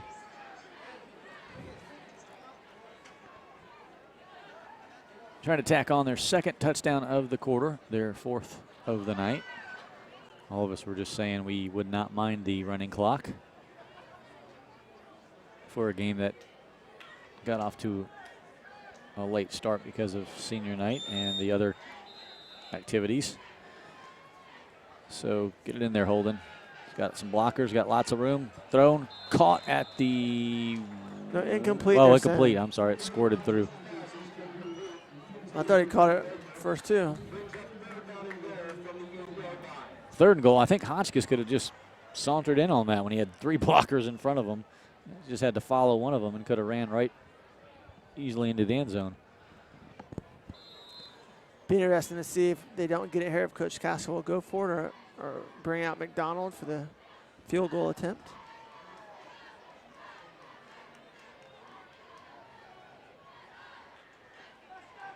Spreading the field, and Allen way back by himself. I don't know if he's getting ahead of steam or not. He's going to try. Flags, though, as Allen gets to the 3-yard line, but it'll be brought back.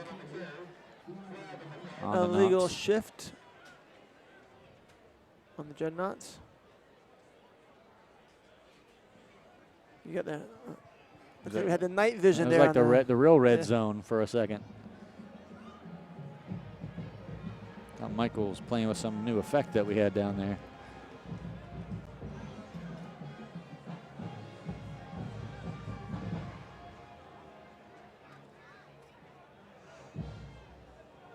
We hope this doesn't turn out to be an anticlimactic drive here, as it sputtered as we've gotten closer to the goal line. Penalties will disrupt the drive every time.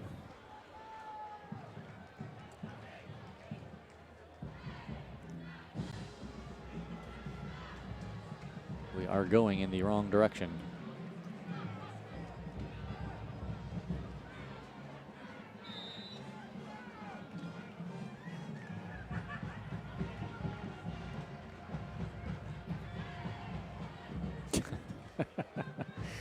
Oh, one of my dear friends, Steve Howard.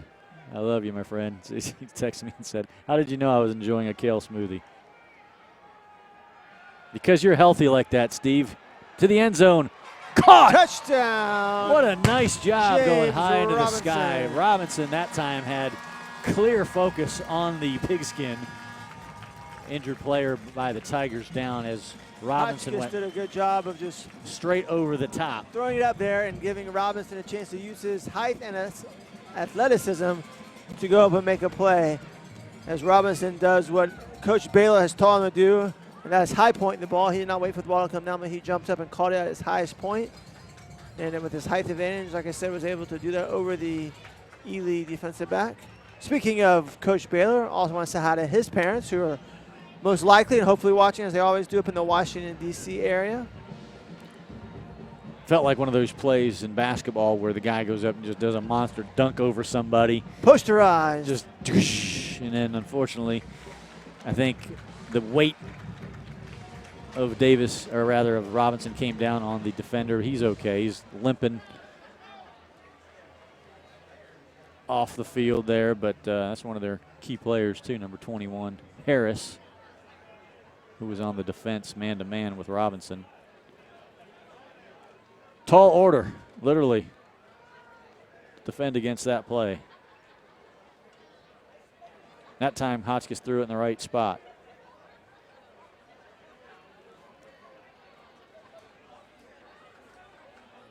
McDonald on for the extra point.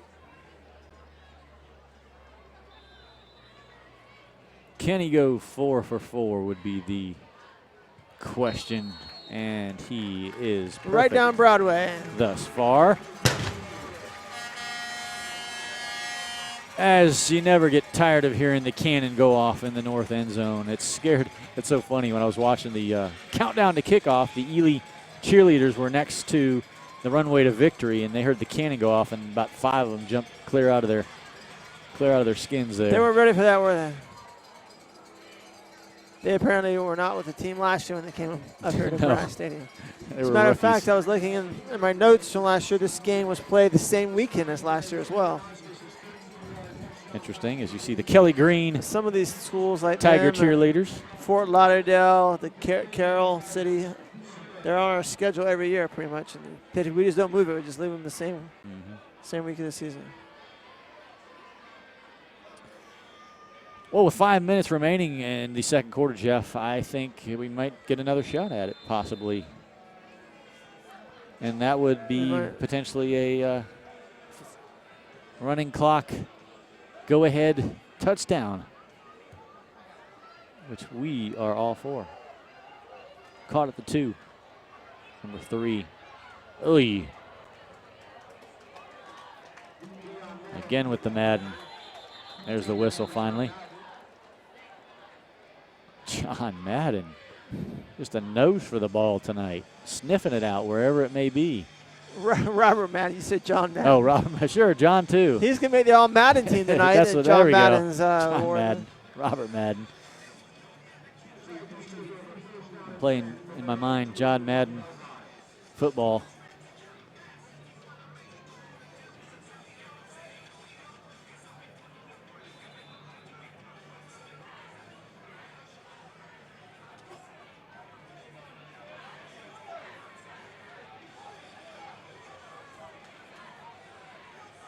Spread field, big time, and it's a quarterback keeper.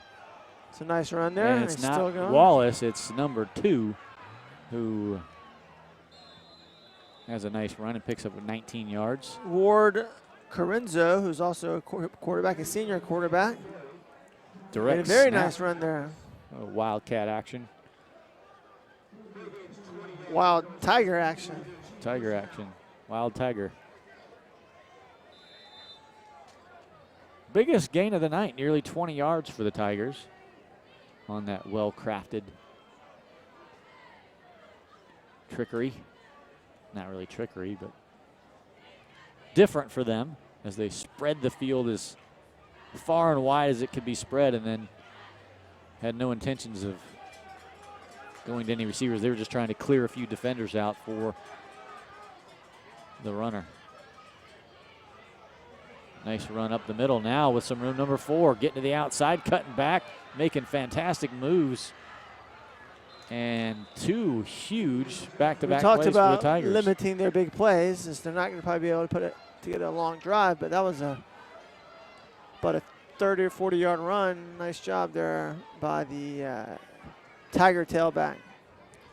He kept making Damari Mathis change directions. Every time Damari would come this way, he kept cutting back. He turned Damari around like 3 times on that one run.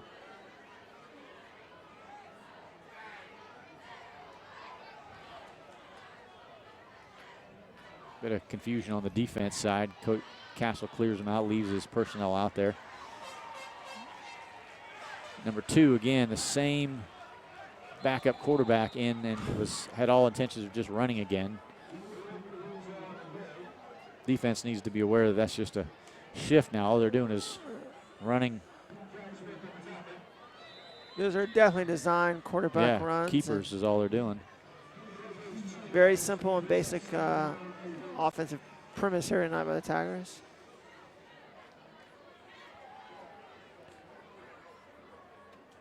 The Tiger has been tamed down there at the 25. He's getting attention for a knee ankle kind of thing. Injury timeout on the field. Let's see if he gets up. I was going to take it to commercial, but we'll go ahead and keep it here. I think he's going to hobble off. Checking it out, putting a little weight on it. Looks to be okay.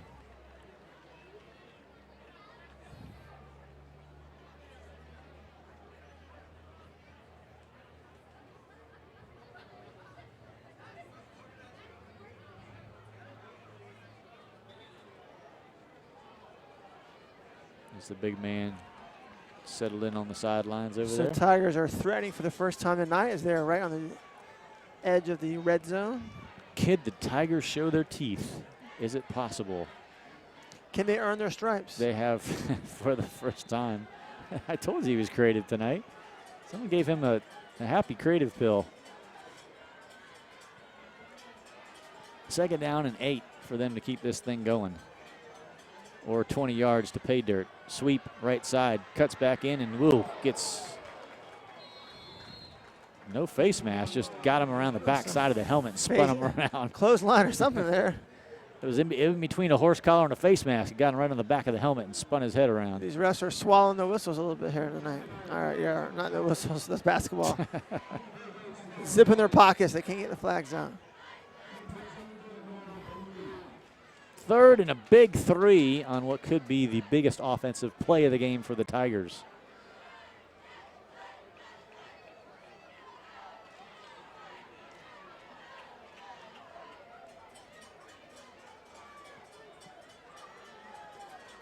They do not want to be blanked, and if they could erase that in the first half, even better. 3rd and 3, let's see. Wall. No, it's not Wall. It's number 2. Again, on a complete keeper. You got to watch that. You know, it's if he's in there, he's not going to pass. Get a first down for the Tigers. It's going to be 1st and goal now from about the 9-yard line. Yeah. Ward Carinzo is not going to pass the ball, number 2. He's going to run every time he's in there. So I would just abandon the receivers pretty much.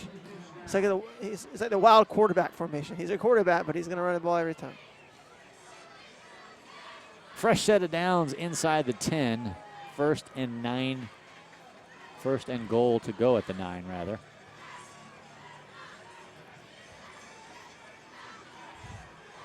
Nice little drive.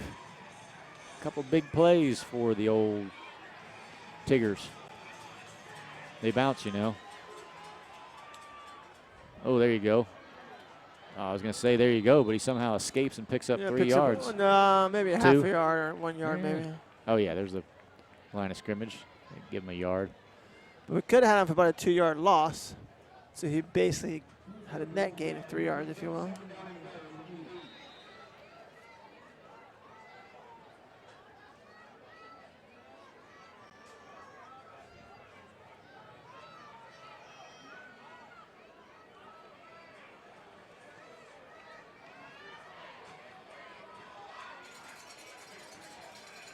Clock actually a bit of a factor.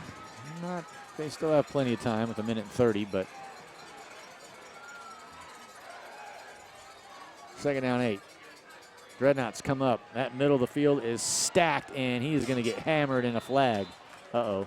That might be on the knots. That might be helmet-to-helmet contact. Hope that's not a personal foul. Could be a holding, but coming from that angle, I don't think it'll be holding.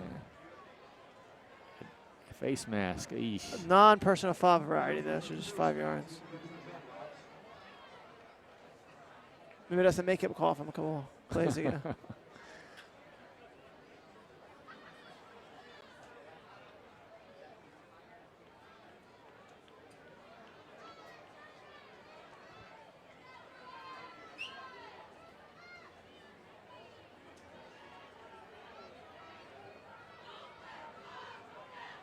We appreciate you joining us. You're hanging out watching a little high school football, whether we're in the background or wherever you have us. We appreciate you listening and watching in as the Tigers trying to put one up. Desperately 2nd down and 8, their best chance by far. Up the middle, that's a tough way to go, but they're trying. Set up a big 3rd and goal here with under a minute to go. Yeah.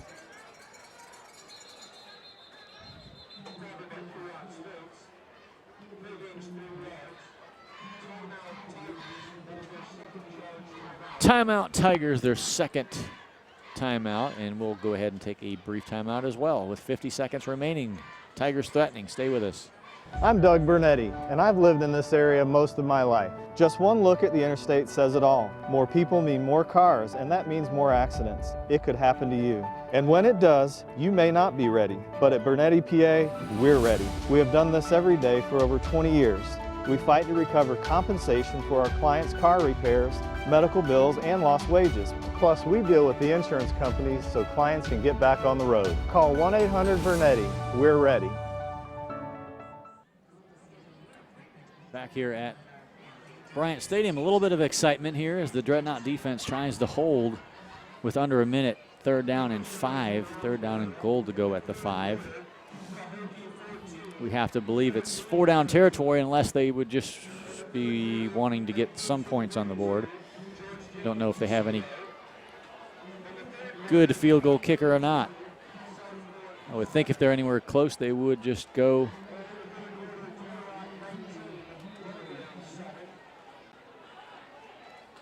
There we go. Number 2 in there. Watch, he's going to run to the outside left. Here you go. Nope, he's going to pass it just as we said, right? Touchdown. Totally opposite. We said that guy's not going to pass it, and he fired a slant pass right to number 15. Christian Lewis, senior, who's listed as a defensive back, but obviously plays some wide receiver also. He almost, you see, he was celebrating like he just won the World Series or something. I don't know if he expected to catch a touchdown here tonight at the famed Bryant Stadium. Something kind of neat to say. The big play of that drive was about a 40-yard run by the tailback for the Tigers. Bad snap, but got down and kicked through the middle. So Tigers with a little attack of their own. A couple big plays. Oh, catching the D sleeping a little bit. I'm not sure if they just made adjustments or they did try a few new things with number 2 in there. So old Ward Corinzo shook things up and got it done. Nice job. I see one of my dear friends joining us here in the press box, getting ready for halftime action. Mr. Shane Willis making an appearance.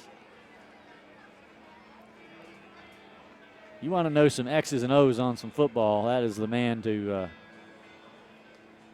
inquire about. He knows his stuff. He can really break it down. He can do that. In many ways, he can break it down.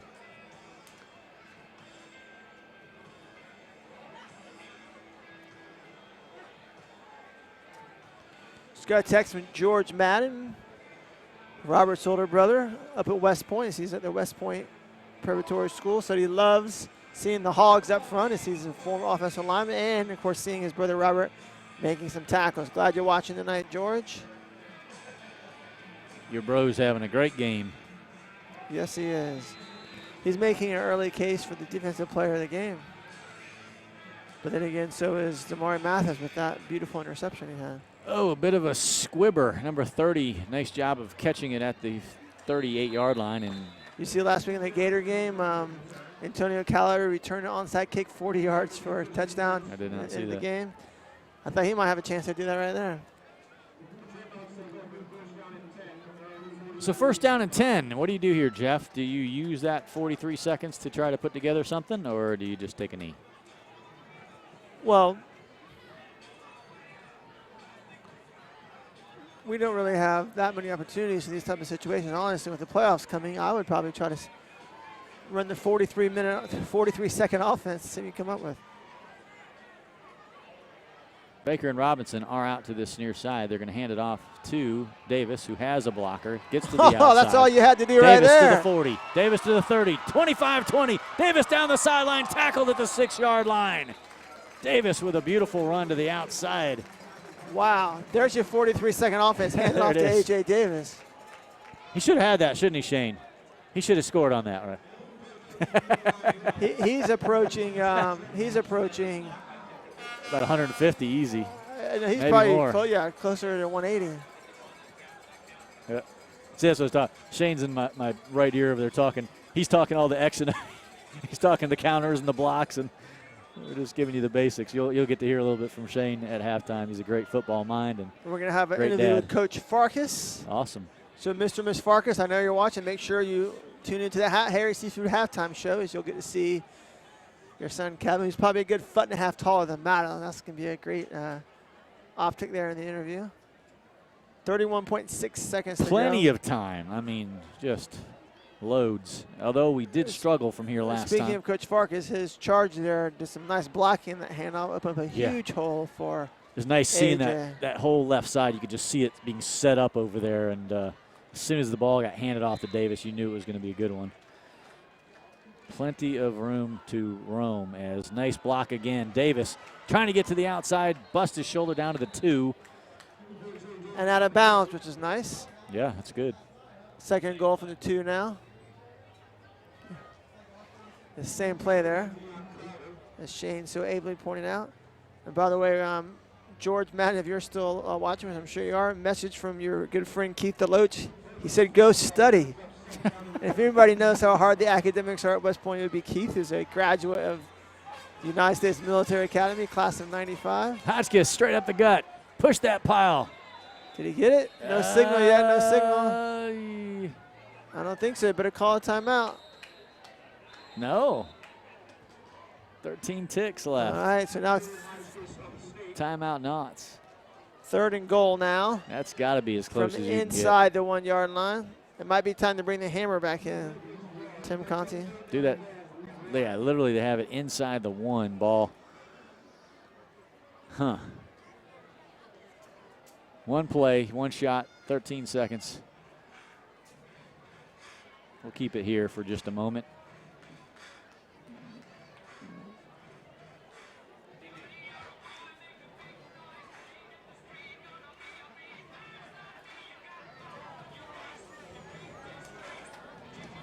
Good looking boy you got roaming the sidelines down there. Wish he was on the field though. I know. Did you say awesome. Roman at the sidelines? Roaming the sidelines. Yeah, literally roaming. Roman's Good. on See, the what is sideline. with you tonight? You act like I'm that creative every Friday night. Come on. I don't know. Of course, I set you up perfect for that one. I had a kale smoothie on the way here. You did. That's That what got it the was. juices flowing. Brain food. Yeah. All right. Quarterback sneak again. Push This the time pile. it's gonna You got work. it. No problem. He's going to go out of the end zone. Touchdown, Knots. Touchdown, Holden Hotchkiss. Nothing fancy. So we got it back with 43 seconds left on the clock. A fantastic run by Davis getting it inside the 5, and then a couple tries to punch it in with 10 seconds now left on the clock.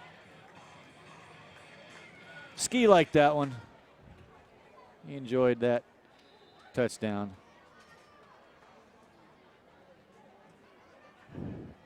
The birthday boy seeing a good performance by his Knots. Extra point is good. That was the 35 points we wanted to see. We didn't want to see the 7, but at least we're back close to it again. And the Dreadnoughts get the ball. The Dreadnoughts do get the ball. Good observation.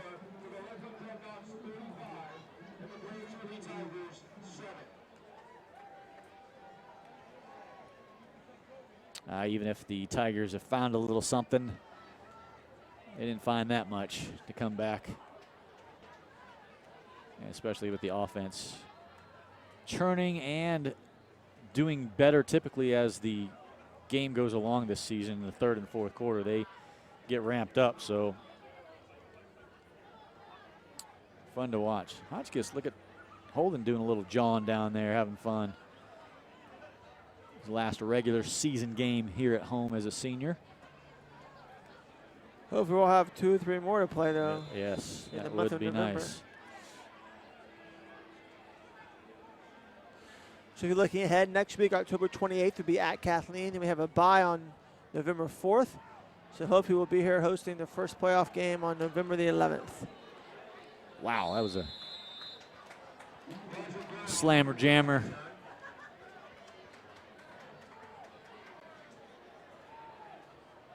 Madden in on that mix again. He's just flying around body.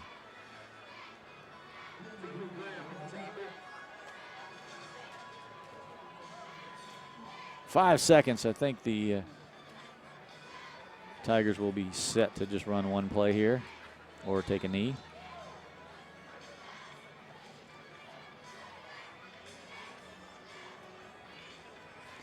Ooh, I gotta go get some agua.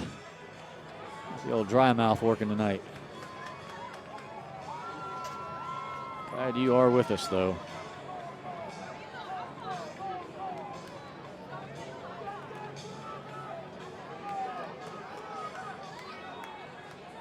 Same number 2, so Wallace is out right for right now at least. Wildcat, they're going to go for it straight up the middle. Number 2 is going to get tackled from behind. No deal as time runs out in the first half, and your Dreadnoughts with a very nice offensive performance and one little slip up on the defense, letting the Tigers sneak in here in the last few minutes of the first half. But overall, 35-7 is a nice little half to end up with. Dreadnought offense very crisp tonight. Yeah. The only drive they didn't score on was the interception off the tipped pass. The Anchorettes take the field. I will take a brief break and go get some water. All right, as Tim, and Mr. then we're going to Shane have takes over the interview with hopefully Madeline and Coach Farkas here in just a second. And then I'll have my interview with Shane Willis here on the Harry Seafood Halftime Show.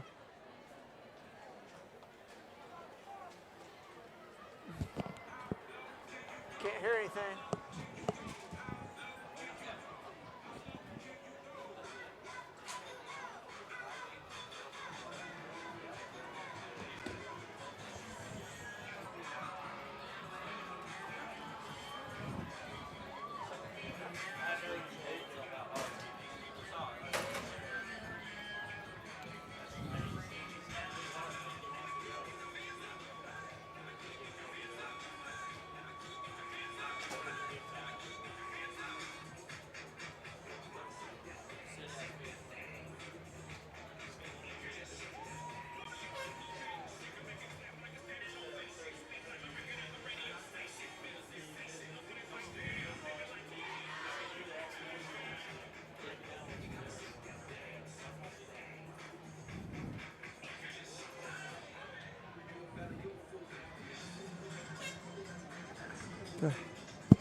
I'm Doug Bernetti, and I've lived in this area most of my life. Just one look at the interstate says it all. More people mean more cars, and that means more accidents. It could happen to you. And when it does, you may not be ready. But at Bernetti, PA, we're ready. We have done this every day for over 20 years.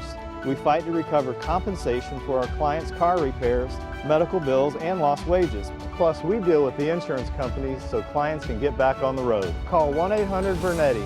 We're ready.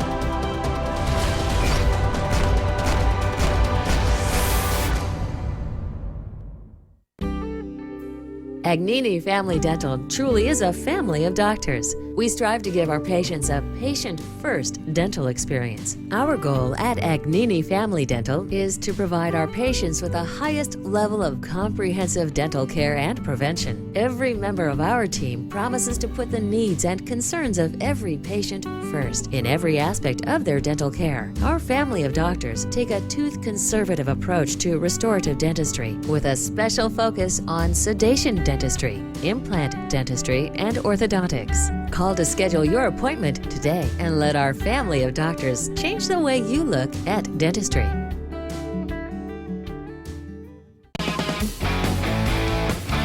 From up here, most pre-owned vehicles look pretty similar, but that just isn't the case. Hi, I'm Benny Jr. with Bartow Ford. Only at Bartow Ford do we meticulously inspect every pre-owned vehicle that makes our lot. Because of our high sales volume, we're able to keep only the best. And let's face it, that's what you're looking for when you're looking for the best deal, a quality, premium, pre-owned vehicle. It's just another reason why at Bartow Ford we say we're different and we prove it. Welcome back to the Harry Seafood Halftime Show. Jeff Goddard along with my guest tonight. No, not Johnny Cash, although he's the man in black. Shane Willis, how you doing? Wonderful, thank you. Good to see you, Shane. Yes, sir. Of course, this year is the 30th. Well, let's go back to the 40th anniversary of Coach Castle's first year here. Yes, sir. At Lakeland High School, and the 30th anniversary. Can you believe I'm saying that? The 30th anniversary of his first state championship, which you were the starting quarterback for. Have you guys had any type of reunion or anything this year? Well, a few of us got together, especially when they honored the 96 team. Yeah. And a few of us came back and said, hey, congratulations to them. And then that week, the Booster Club meeting, it actually started that Monday. And we had some lunch together, and some of the players got together now. Are these guys that you see on a pretty regular basis? Some of them you haven't seen in a while? Or? Some of them I haven't seen. Some from out of town have come into town. And then there's a few local. But it's just what a wonderful tradition to be part of. And these guys, it was wonderful.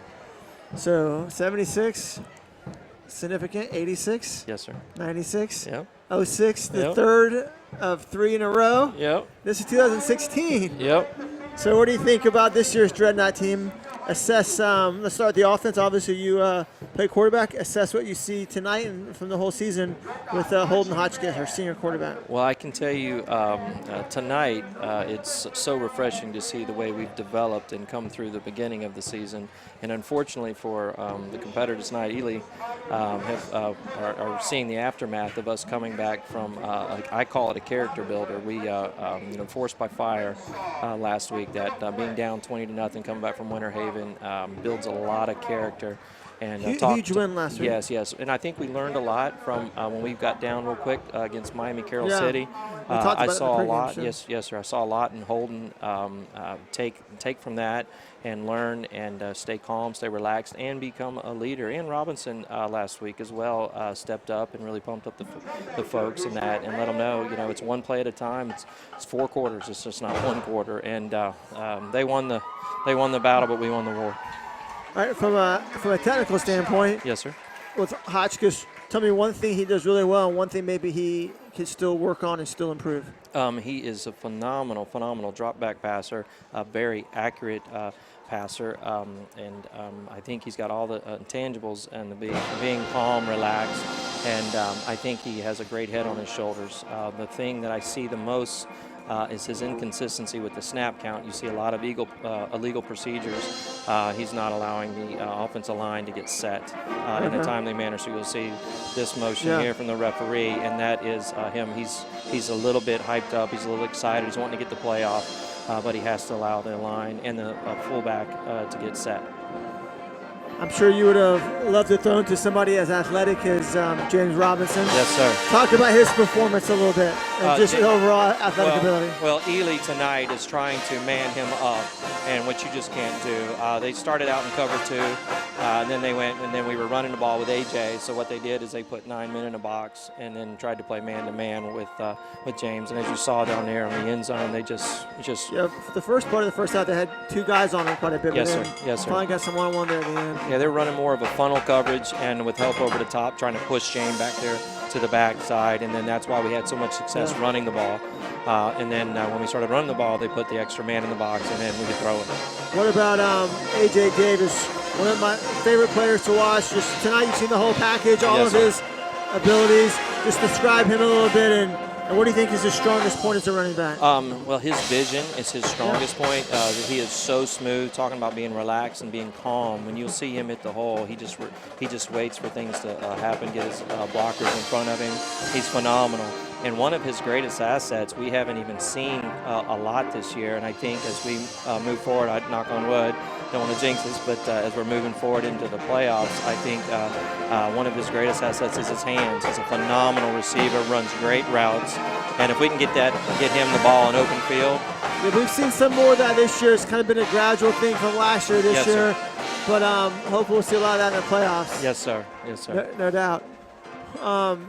Dreadnought defense, pretty dominant unit. Yes, sir.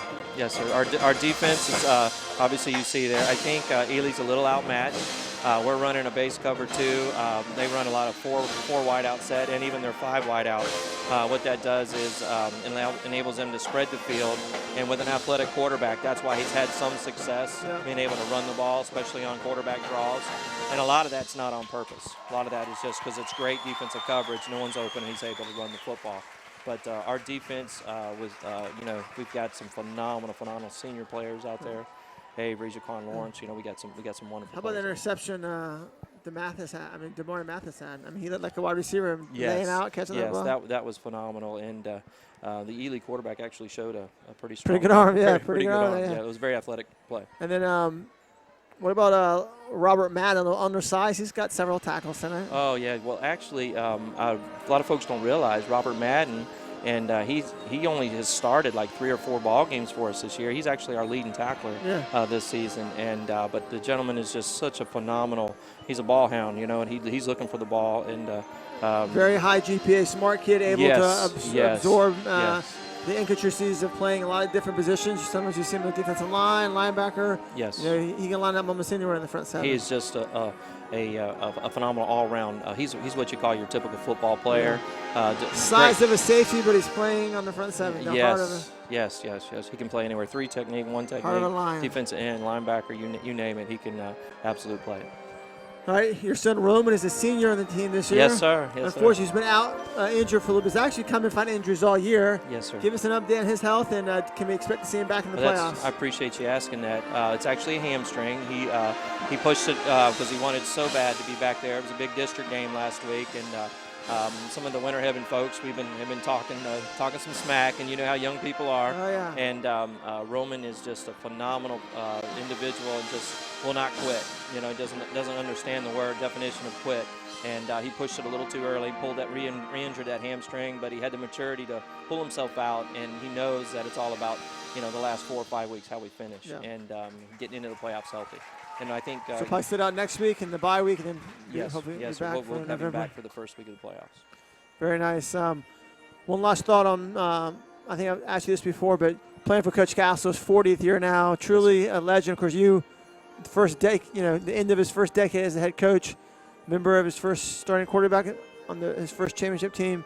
Just what are some reflections on playing for Coach Castle, and maybe some things you learned as well? Well, we talked. It was funny you said that. Actually, this past Monday night, the starting tight end from that '86 championship season actually was at the Booster Club and sitting. What is his name again? Charlie Berg. Yeah, Charlie Berg. I've heard him speak before. I think he comes once a year. I think he's crazy. He's a sprayed roach, as we say. In the business, he is a nut, but just a fine individual. And we were talking about. And is he like a state trooper or something? Yes, sir. He's in the law enforcement. Yeah. And he's actually head of the K-9 unit up in Jacksonville. Oh, wow. And so, he has family in town, and we were talking with Coach Castle about how we've watched him develop, and how, because a lot of folks don't realize Coach Castle, what makes him such a good offensive coach is, you know, he was a defensive player in college. He played Division I ball, and he's just such a phenomenal player. And we were razzing him how back in the day he would go without pads and he would hit you. He would come and Coach Castle. Coach Castle would work, and he'd be a strong safety and come up and work the option with us, and how to defend it and throw the forearm shiver and all that back when it was legal. Because back then the rules were a lot different. Oh yeah, back in his younger days. But it made him such a good transition into the offense because he knew what the defense was expecting. But we teased with him a little bit about that and how he's just a phenomenal person. He's got a great heart, and the kids know that about him. And he's all about family. Yep. And big believer in what we call the invisible things, what the blind can see and the deaf can hear. And Castle he'll give you everything he's got, and he's just a fine individual. And I'm very 70 proud. years young. Yeah, I'm very proud to play for him and allow my son to play for him. So 30 years ago, Shane Willis, starting quarterback on a state championship team. Can Holden Hotchkiss be a senior quarterback on a state championship team this year? Time will tell. I will tell you that after last week, watching what happened with the way we developed, we built a big word that's hardly ever used anymore, synergy. Yeah. Everybody pulled together, and we get this momentum because this is a very emotional game. Stay healthy, and everybody, our momentum into the playoffs. We're going to make a nice run. That's what I feel. Yeah, and I was impressed tonight, with the big win last week and Kathleen next week. This was the proverbial trap game. And Lakeland could easily come out tonight, not focused, but they came out, and they've been a machine here the first half, 35-7. Yeah, Coach Castle even referenced that Monday night at the Booster Club meeting. He said that he was hoping that we weren't looking a week ahead in that because, as you know, next week is, we're only in a four-team district, and that's a crapshoot. Yep. Yeah, if we were happen to. Because if we lose next week, there's probably some tiebreakers. If we were to lose next Friday, then we would go and have to play the following Monday. And it'll be a three-way playoff between us, Kathleen, and Winter Haven.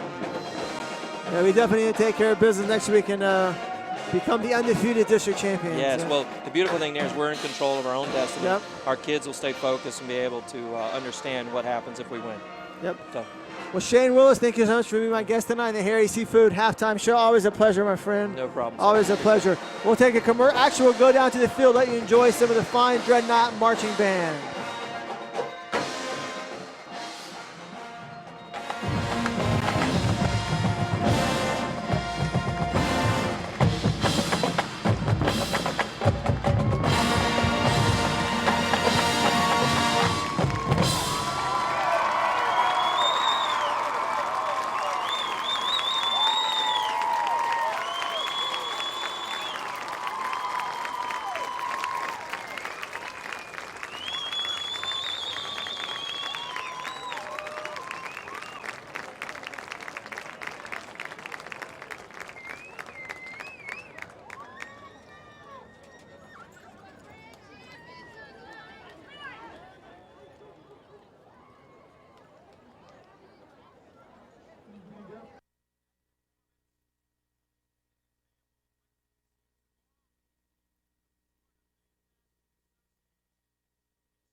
I'm Doug Bernetti, and I've lived in this area most of my life. Just one look at the interstate says it all. More people mean more cars, and that means more accidents. It could happen to you. And when it does, you may not be ready. But at Bernetti, PA, we're ready. We have done this every day for over 20 years. We fight to recover compensation for our clients' car repairs, medical bills, and lost wages. Plus, we deal with the insurance companies so clients can get back on the road. Call 1-800-BERNETTI. We're ready.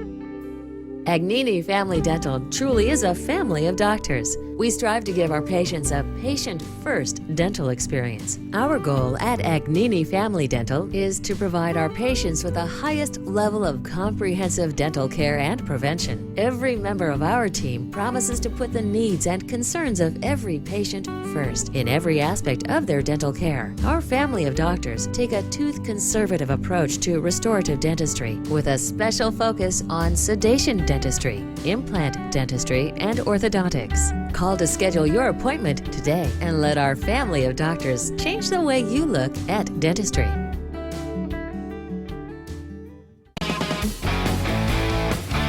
From up here, most pre-owned vehicles look pretty similar, but that just isn't the case.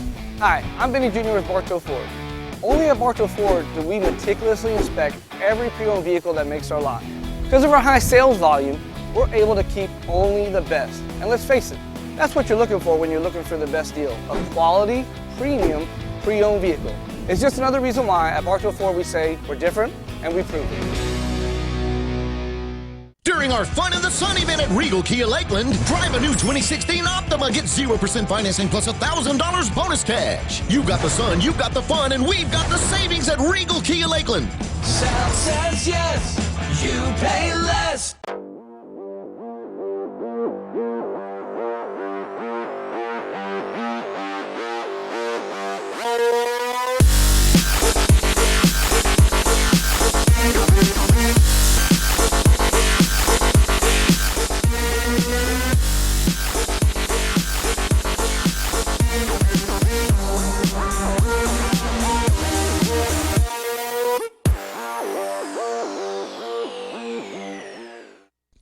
Hondas must go during the Honda Summer Clearance Event at Regal Honda. Lease a new 2016 Civic, only $169 a month. Family owned, serving Central Florida for 40 years. Trust Regal Honda Lakeland. South says yes, you pay less. Hey yo! Ooh-wee! Hey yo! Ooh-wee! We all we got! We all we need! We all we got! We all we need! We all we got! We all we need! We all we got! We all we need! We all we got! We all we need! We all we need!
you. Shout out to all the parents.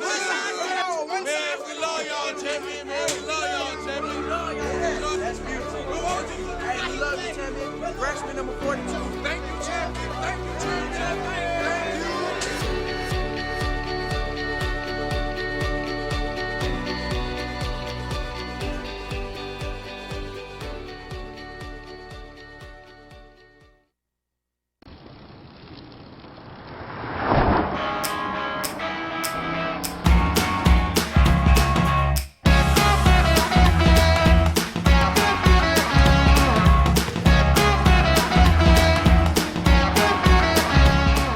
High school juniors and seniors. Submit your A's and B's to Bartow Ford for your chance to win a new Mustang. Visit DriveFordExcellence.com for official rules. The 24th annual Drive for Excellence with Bartow Ford. We're different and we prove it. During the summer sell down at Regal Chevy, find your tag and get up to 16% cash back on select new 2016 Chevys. And you'll receive a 50-inch smart TV or laptop with every purchase. Sal says yes, you pay less.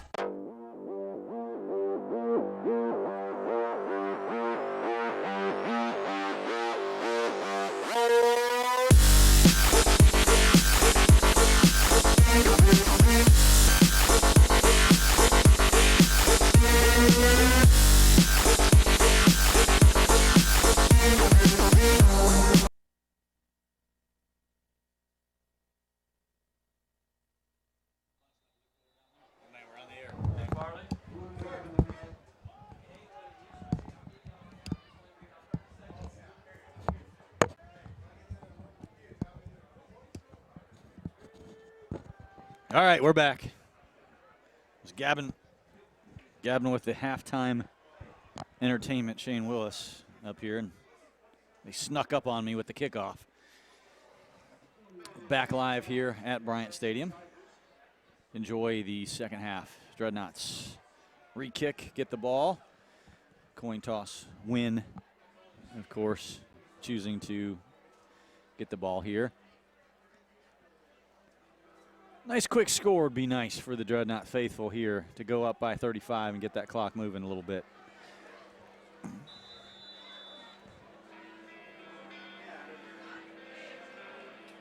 See if we can get a good field position on a run back. There's a line drive to Davis. Got the right man for the job. Flips it to Jakari West.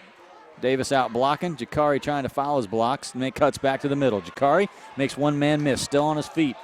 Almost had it to that right. If he could have got free towards the big L in the center of the field, it would have been running clock time.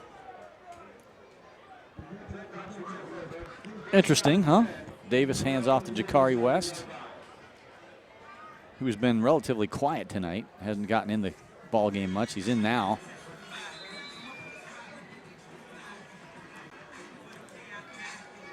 Baker out wide, Jakari West to the near side, number 18 in the ball game as the running back Reggie Covington, fresh legs, getting a chance here as Hodgkiss hands off. Nice move. Covington on the run with a blocker. Covington to the outside, beautiful move, and he's down the sideline scampering into the cheerleaders.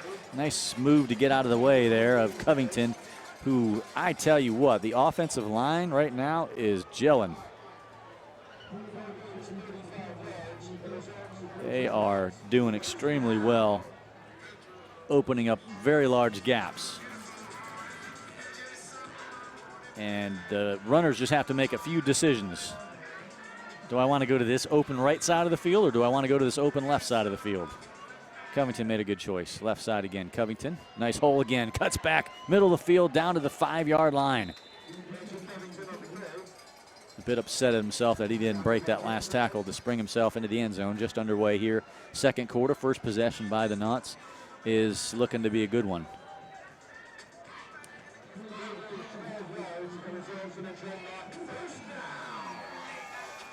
Jeff taking a little potty break as he's missing a nice drive. Hotchkiss rolls out left side again. Oh, they're just going to let Covington take this whole drive. He breaks a tackle and goes in. Number 31 had him wrapped up at the 3-yard line, Nicholas Profet, but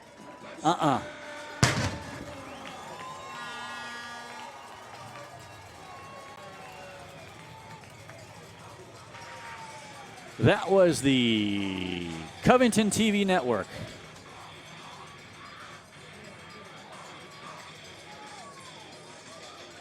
Paid for and brought to you by Reggie Covington. Nice job by the backup running back. It's nice to see that you have that kind of talent again. I wish he was an 11th grader. He is a senior, though. Uh-oh. That one may have been a bit wide right. Everyone, oh my goodness. Everyone in the crowd said, "Are you kidding me? They stole my line," because now we don't have a 35-point victory at this point. We have a 34-point lead, which, according to my math, is one measly point shy of a running clock.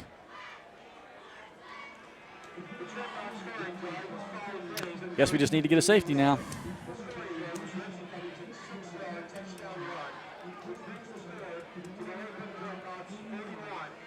Very nice job by the offensive line. If you like some pure football, that was a good, clean, hard-running drive by the Knots.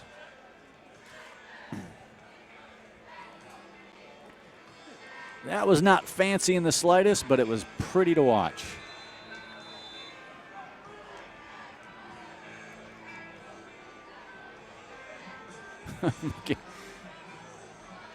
McKenzie with the first miss on an extra point at the inopportune time to stave off the running clock for the Tigers for one little breath of time. Hopefully the defense can get the ball back in a hurry and get that rectified.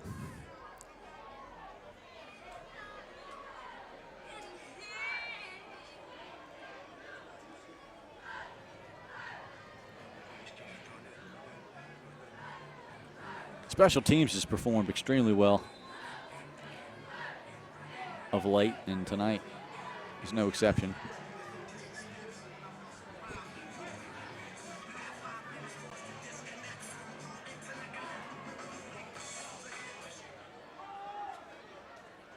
Number 4, nice. I don't know how he broke tackles in the backfield. We had 2 men wrapping him up behind the line, and somehow he got free.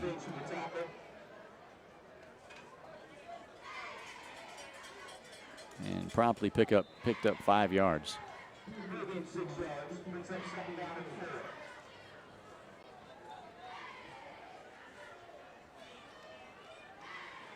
Some new jerseys out there on the big D for the Knots.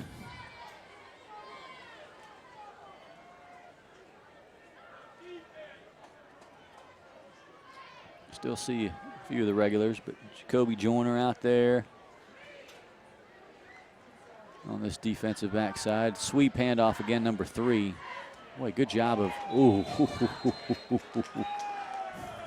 My goodness, number 52. I heard that shot up here, Marquise Green. Just decleated. And as a broadcaster, you wait to say that, the runner. Robert Madden actually turned him inside, and Marquise Green was just waiting there, sitting like a sumo wrestler waiting to pounce.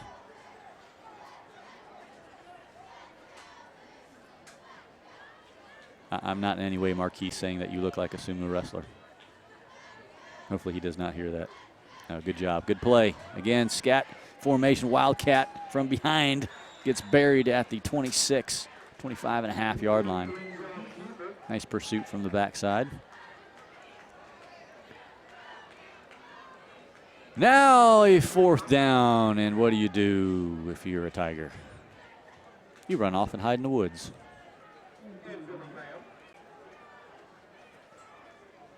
And look for injured prey to eat.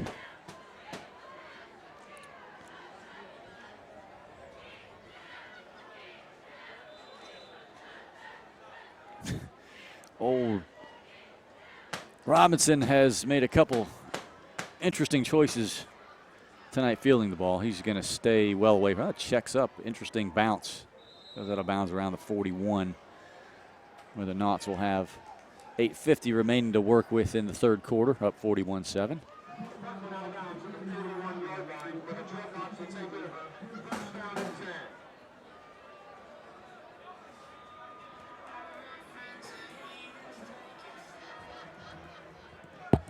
Very, very nice performance by the Lakeland High School Dreadnought Marching Band. They are in, they The proverbial mixed extra point to keep it under 35. there was someone right below us, Jeff, that just yelled, "Are you kidding me?" right after that. He obviously wanted the running clock, had somewhere to be also. Oh, that's funny. Although without the running clock, it gives a few more plays for the backups. Yeah, you know? it does. As Covington put on a show there, I don't know if you saw that last drive or not, but had an unbelievable 3 runs back-to-back. Oops, that didn't look quite as clean. Sure is a shame Covington we can't somehow get an extra year. I know, right? That's what I was saying.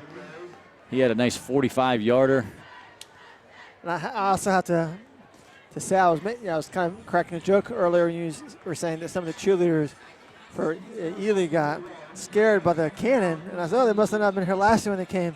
Well, I was down there about to put some ketchup on my hot dog, and the cannon went off, and I about jumped out of my skin. Did you get some ketchup on everything but your hot dog? No, I hadn't quite started squirting. Oh, that's good. So that's good. If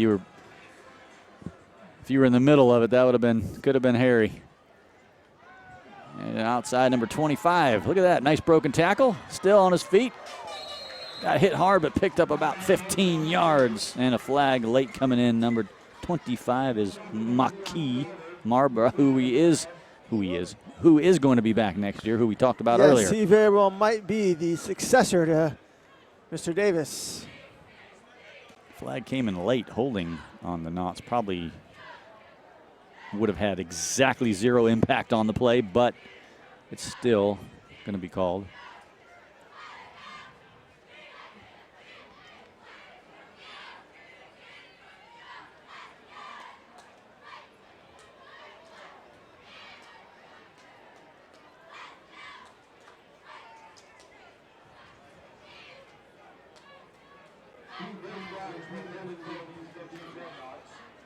Two holding penalties.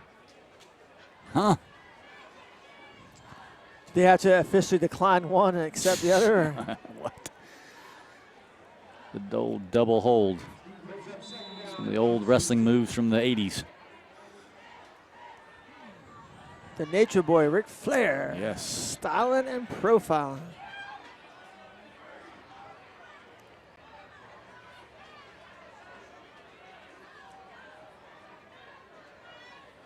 Well, you can get some pretty big chunks if you don't fumble the ball and give it to the Tigers right there at the 40, like we just did. Second teamer's looking a little sloppy. Slip, slop, sloppy.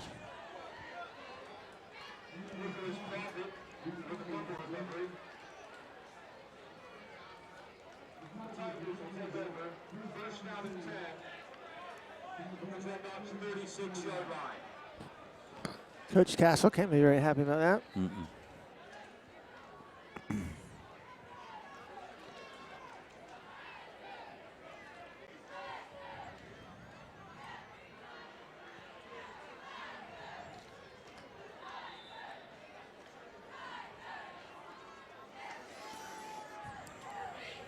Quick pass.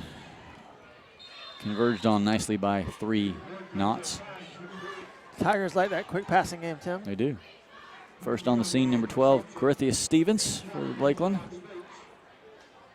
Spates also in on the tackle, number 30. So I asked Shane during our what do y'all talk about? Halftime interview about kind of what he thought about the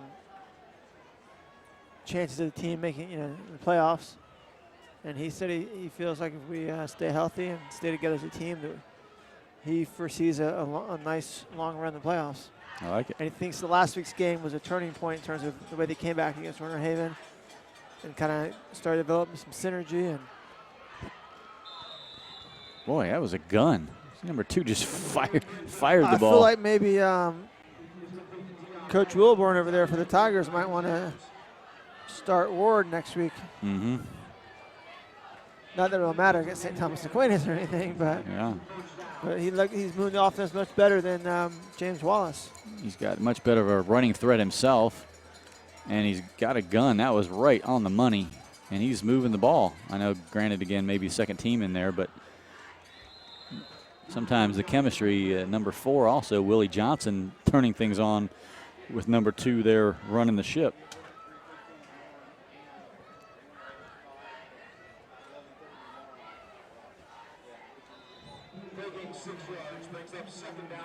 Of course, we talked about in the pregame show that we might see more than one quarterback tonight. And sure enough,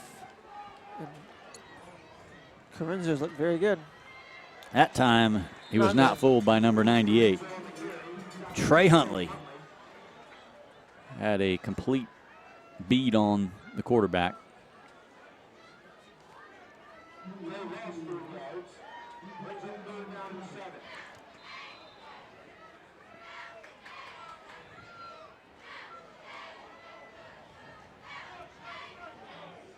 Long third down conversion.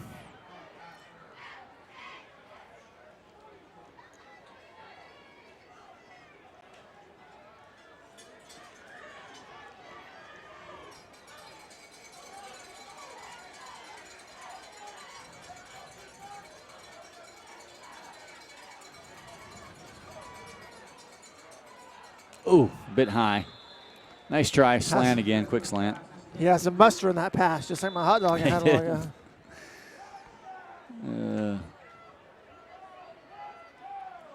So I think it would only be fitting if the World Series is the Cubs and the Indians. Yeah, I think that's what everyone wants to see. Of course, the Cubs, definitely the most long-suffering baseball fans, but now the Red Sox have won a few the last decade. Plus, the Indians, I think, are definitely number 2 when it comes to long-suffering baseball franchises. 5:21, a third quarter water break underway, and we'll take a brief timeout. 41-7 is your score. I'm Doug Bernetti, and I've lived in this area most of my life. Just one look at the interstate says it all. More people mean more cars, and that means more accidents. It could happen to you. And when it does, you may not be ready. But at Bernetti PA, we're ready. We have done this every day for over 20 years. We fight to recover compensation for our clients' car repairs, medical bills, and lost wages. Plus, we deal with the insurance companies so clients can get back on the road. Call 1-800-BERNETTI. We're ready. The Tigers trotting back on the field here, trying to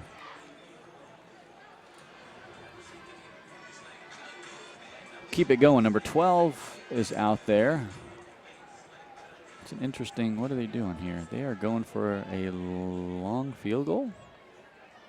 Well, it's 4th and 8. This is going to be about a 39-yard field goal. Things that make you go, Got a piece of that one. Let it go. Let it go. I'm not for sure who got a piece of it. I think it was number 30, Kieran Spates, I believe, who got a piece of that, although I'm not quite sure. But whoever it was, great job there by the Dreadnought Special Teams unit.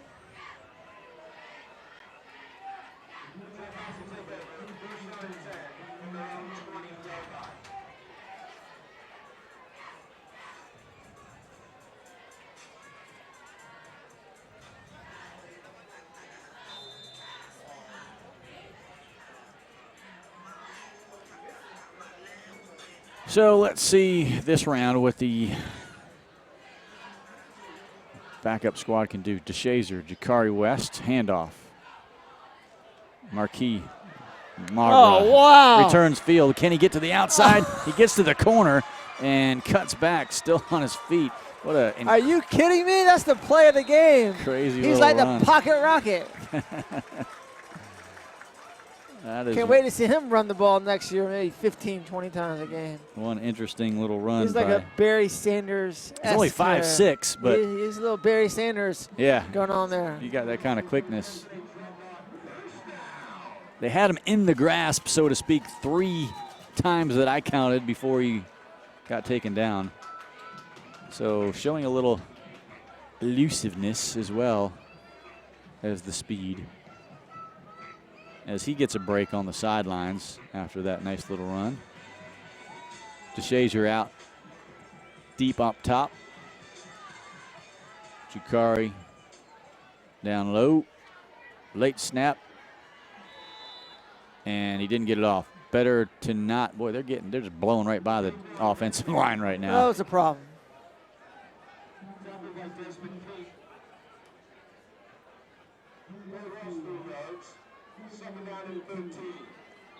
Second down 13. Lots of new players just coming in. Jimmy Kemp popping in the ball game. Raquan Randolph, 10th grade wide receiver. Everybody's getting a game tonight. All new offensive linemen.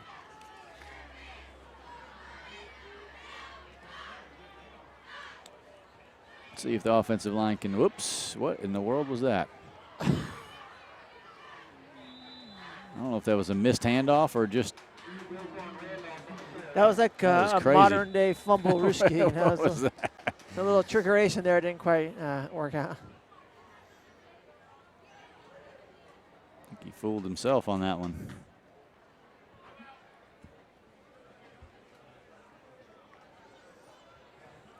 Has Devine played tonight? Daquan Devine? I haven't seen him. I wonder if he's hurt or what the deal is. I don't remember seeing him in the first half at wide receiver at all either. No. It's pretty much just James and Willie out there most of the night. Huh. As a senior, I don't think I've seen him. And now that I think about it, Even his number on the field. we haven't really seen DeShazier out there. He's been out there. He's Has out been there a little now. bit? He's Oh, yeah. played a little defense. Maybe he's playing defense. Oh, there's for him. number 13. He's got baseball hat on, turned backwards there next to coach on the sideline. So he appears to be hurt. Not sure what the deal is with him, but be nice to have him back for the playoffs, as he's certainly a weapon at the wide receiver position.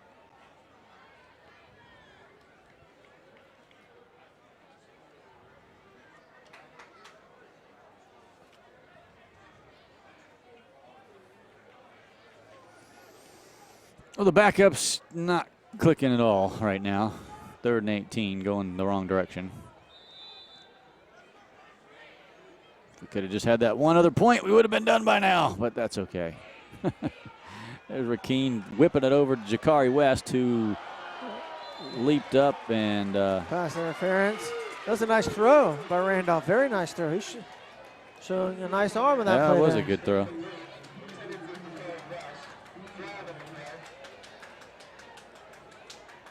Defender thought he had a clean defensive play. It looked like it hit his helmet.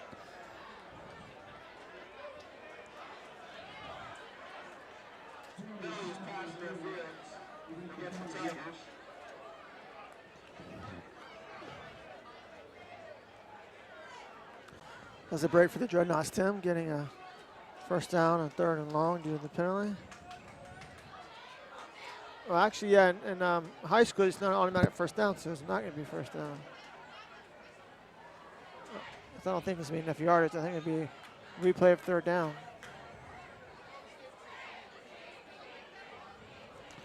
And now it'll be very manageable 3rd and about 3, it looks like.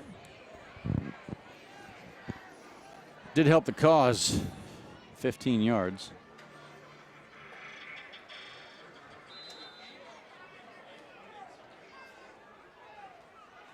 See if we can get a clean snap and a decent block to the left side of the line. I knew they were, oh, good block. Branson Brown sprung that one, and then a nice spot. That's going to be a block in the back by Jakari West. No doubt about that. That's number 37 on the carry, Jimmy Kemp, another junior, is only 5'7". So it looks like we could have a couple of diminutive speed backs next year. The Dreadnoughts, of course, you never know. We always seem to get a few new players in, so it'd be interesting to see who else we have that may or may not be in the roster this year. A couple guys, some guys up from JV, of course, and then we always seem to get a few transfers in every year. Obviously, the JV squad doing a nice job. They must be able to score somehow, some way on a regular basis. Hopefully some guys can come right up and contribute next year as the Knots get pushed back after the holding penalty, or the block in the back, rather.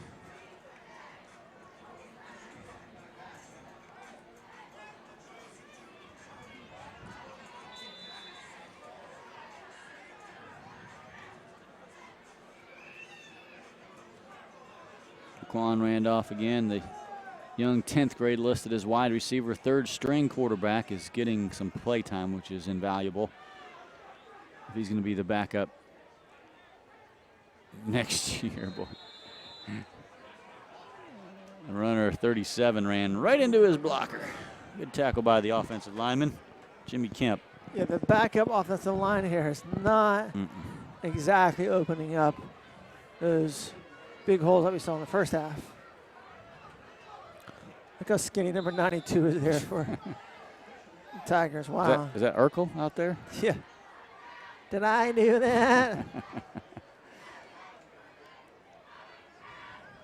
Is it just me, or is the green on their pants a different shade than the green on their helmets? I don't know, is that an optical illusion or is it just a... No, I think it's... maybe it's just a color on the TV, because looking down the field, it appears to be more of a match. All right, so timeout here. For the Dreadnoughts, so they have to punt. Mackenzie McDonald was on the field, but now a timeout, so we'll have to wait a little bit longer before we see McDonald. This will be his first punt of the night, I think. Maybe second, but I think it was his first.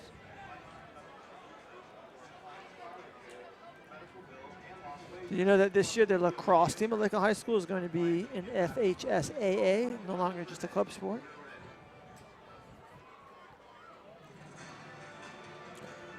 Lacrosse, of course, has really taken off down here in Central Florida the last decade, become very popular. Now Lakeland will be competing in the FHSAA. That's cool. I would have loved to play that sport if it was around when we were here. One of my daughter's friend, Bryson Ortiz, plays for the Lakeland team. Very talented. They have young girls player. and boys here at Lakeland? I don't know if they have girls. I'm not sure if they have a girl squad. Oh.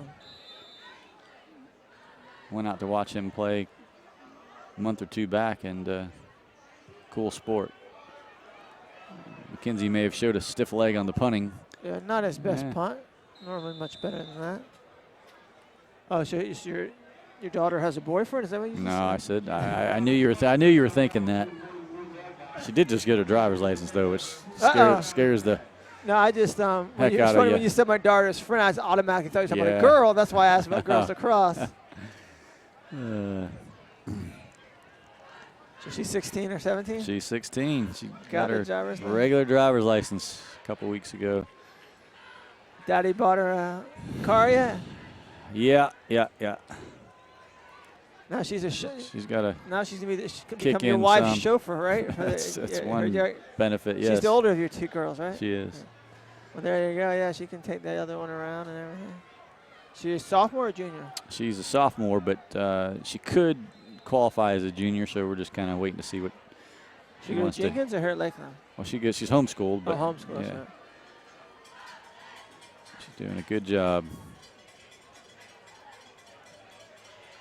Fake handoff at number 5. That didn't work. Straight up the middle handoff. Defense collapsing on him.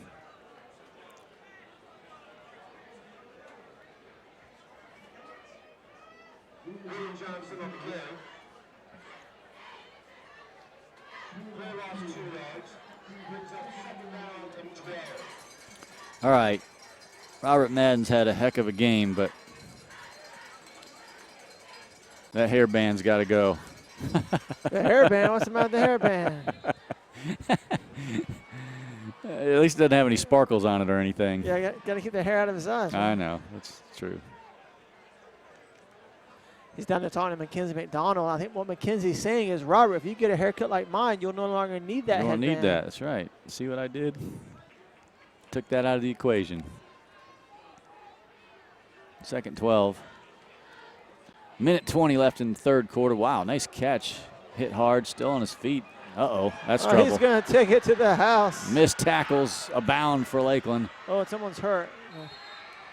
The Dreadnought who administered that hit is apparently took the worst of that. He's hobbling there near midfield.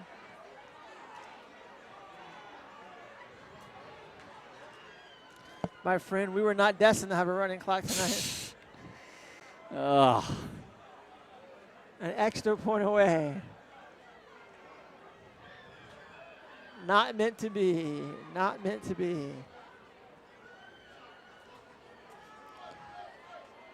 Rack up 12 more minutes here coming up. Just be glad you don't have a 45-minute drive to the house. I know. It's nice. Getting We're punchy. here about 15, 20 minutes, I guess, am I here, Brent, from where you live? About 15. It's not bad. High extra point, good. Nice high kick there by the Tigers. He's not going to get that extra nice point block. little pass and catch there. Yeah. Nifty run.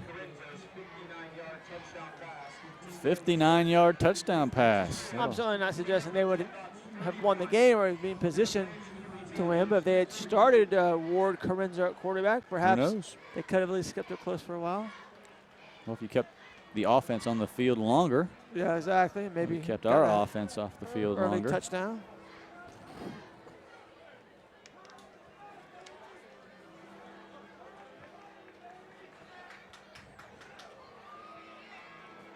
Well, since he's entered the game, if we go back and look at that, they are probably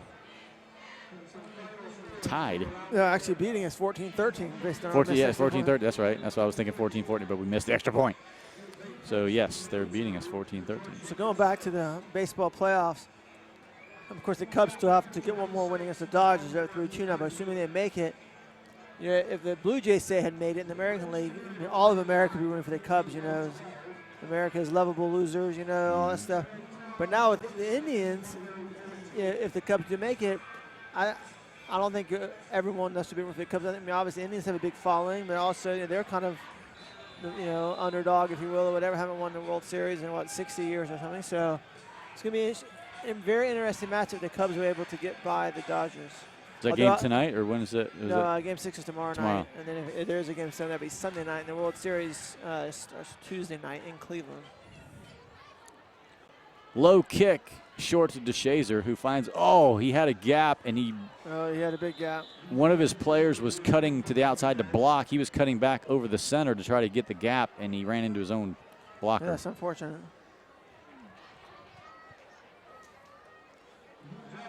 The Cubs are up 3-2, but I believe Clayton Kershaw's on the mound tomorrow night for the Dodgers, so decent chance it could be game 7 in that series.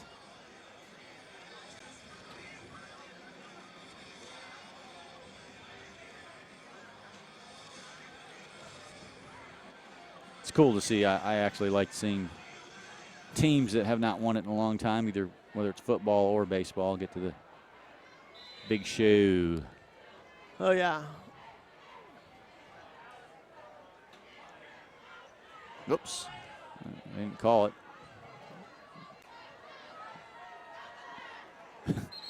Back pedaling.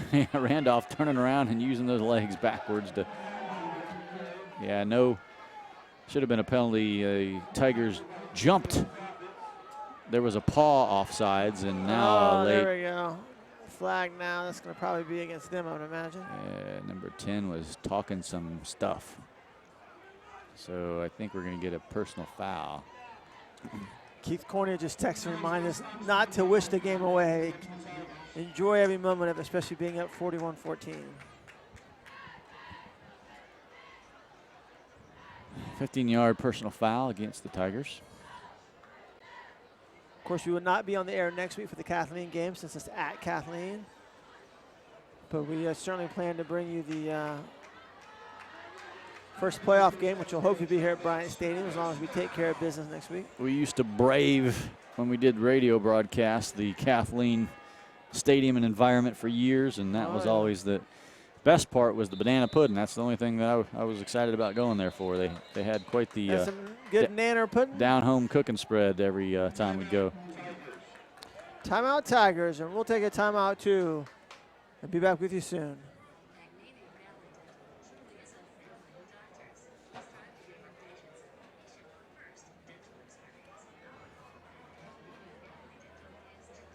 Actually, I was just kidding. We're not going to take a commercial break.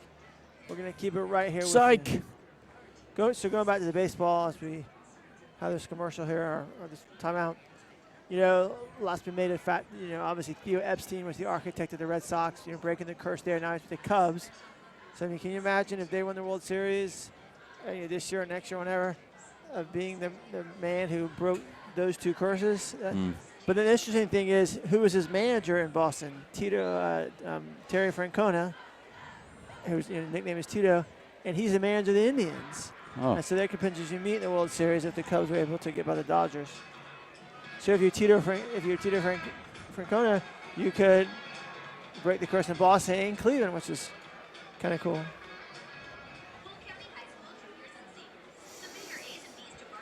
I think that says he's a pretty good coach. Oh, yes.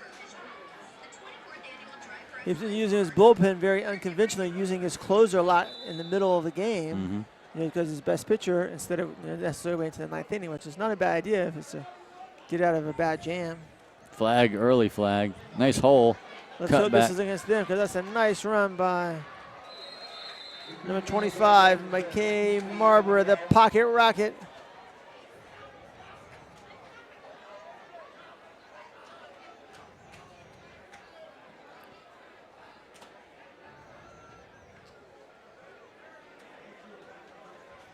Talking like it's against the Knox, but we'll see. Yeah, they're coming back this way, so unfortunately that appears to be the case. A false start, saying ain't so.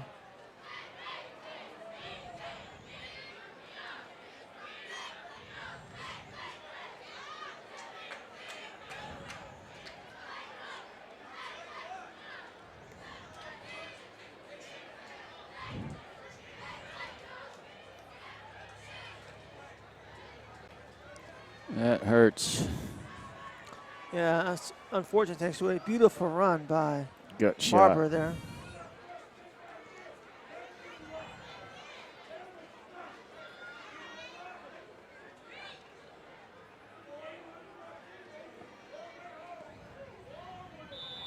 So instead of being first down inside the 20-yard line, now be first and 15 at the 47-yard line. Could be the last play of the third quarter. Handoff. Tim Barber, although he's not very big, he's a tough little runner. And he's obviously got the speed and the moves. That will wrap up the third quarter proceedings. Reload another 12 minutos. We have a symmetrical score, Lakeland 41 and Ely 14. We'll take a commercial break and be back with you with the fourth quarter.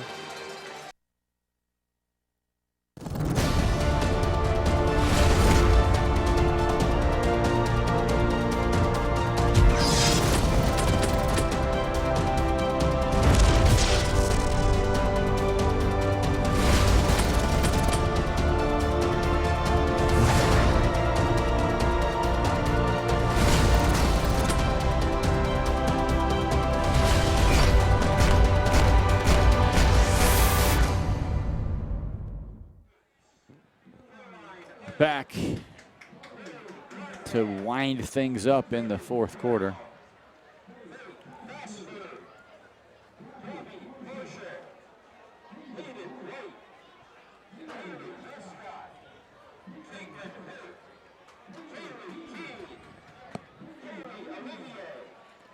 Another thing we talked about with Shane Willis and my halftime interview, Tim, was the district situation. If Kathleen was to beat Lakeland next week, then we're looking at a three-way playoff tiebreaker thing between us, Kathleen, and Winter Haven. Aren't those fun? Monday night, where both the district champion and the runner would be on the line, because then we'd all be tied 2-1.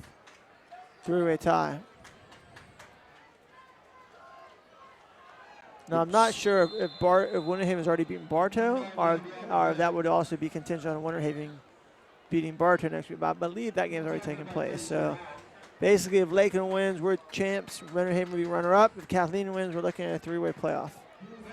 Tiebreaker system. What they call it, the Texas tiebreaker? That would not be ideal, yes.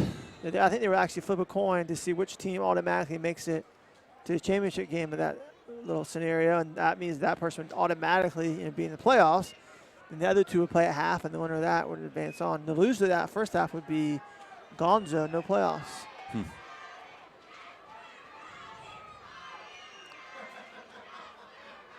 We would like to avoid that scenario. Absolutely. Nice rollout, looking to throw the ball, and now he's going to keep it and run to the sideline. Some heavy hitting going on there. Some nice block by number 42 of Lakeland. Laying out one of the Tiger defenders. When you hear those oohs, you know something good happened. Oh, yeah. The oohs and the ahs.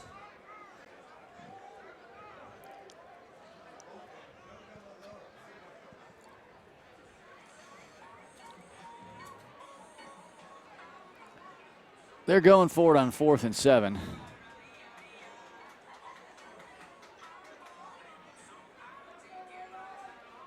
Trying to take time off the clock and maybe pick up the first down. Roll out. In trouble. Flag. And he goes down at the 38. That flag might be for holding there.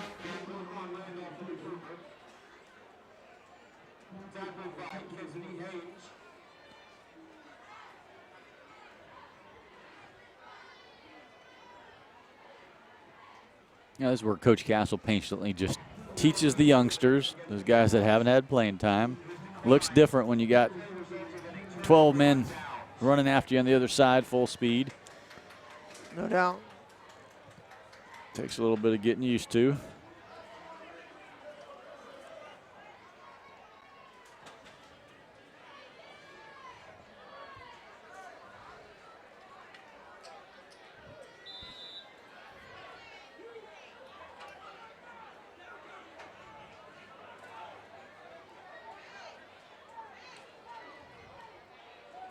Quick pass again. This time we sniffed it out, but we got to wrap up and make the tackle. There we go. Second man gets him down.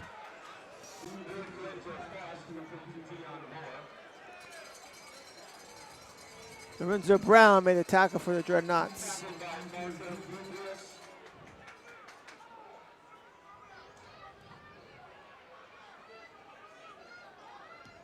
We've seen some tackles being made tonight in block, but it's almost like it's like wrestling going on there. Mm-hmm. Some body slams and such things.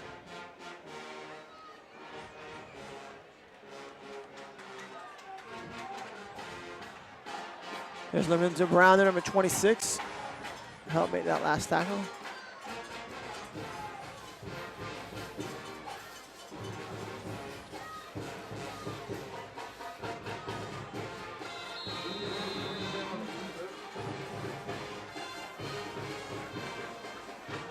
Lakeland's backup defense looking a little bit better on this drive. Gonna be 3rd and long now for the Tigers. Half the team coming out and insertion of 4 new players. They brought back some first stringers maybe to prevent them from picking this 3rd down up at all.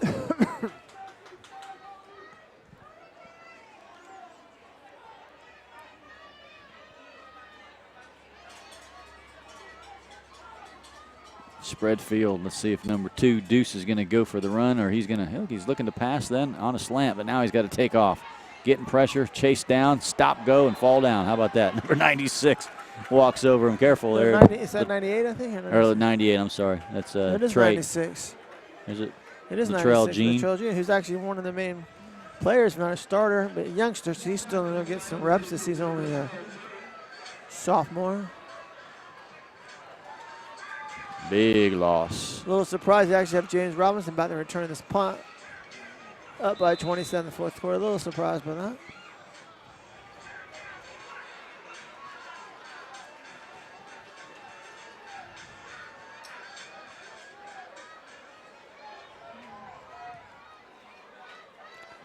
Short kick. I'm not sure why number 23 touched it. Yeah, could have gone another 5 or 10 yards perhaps.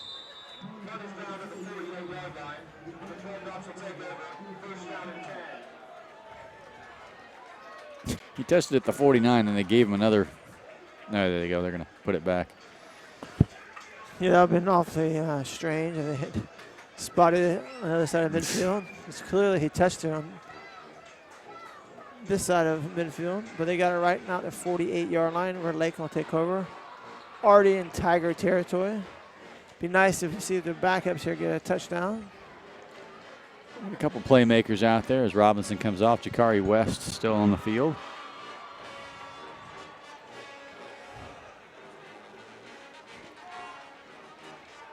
It would be nice to see Jakari get a catch tonight. Covington also out there in the wide receiver slot I think we should with the Shazer. tell the quarterback to go west, young man. Go west. I like it. And he keeps it. A little juke there. Oops. He kind of did the same thing the other quarterback did. A little too much fancy dancing. Brought down by the Tiger defender, number 50, also known as midfield. Midfield's been pretty active this year from the 40 to the other 40. He's had several tackles.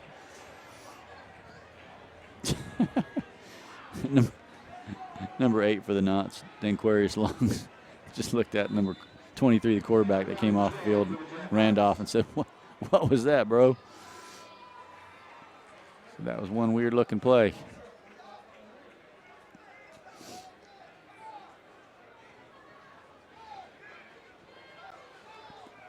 Second and 12. I like your thing. Go west. Throw that ball down there, son. He's trying to dance too much back there. Oh, that helps a little bit. 5 quick yards there. It'll be 2nd and 7 now.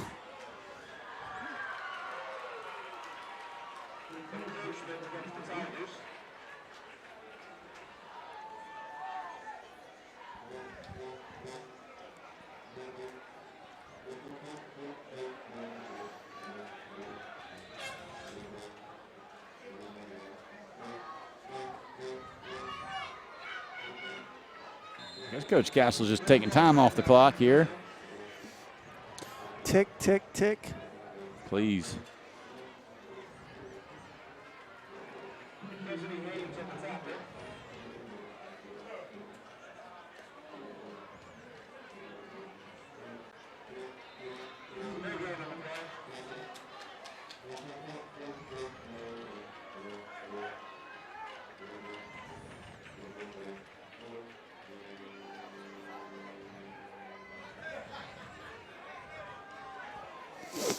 .6:35. 5, 4, 3. 3rd and 7. Covington to Shazer. Jakari West. All still in. Snap. Quick drop back. Oh, one-handed catch, but That is a nice catch. Very nice catch. took too long to develop for the tight end. A zipper. He's done that a couple times this year, one-handers. Yeah.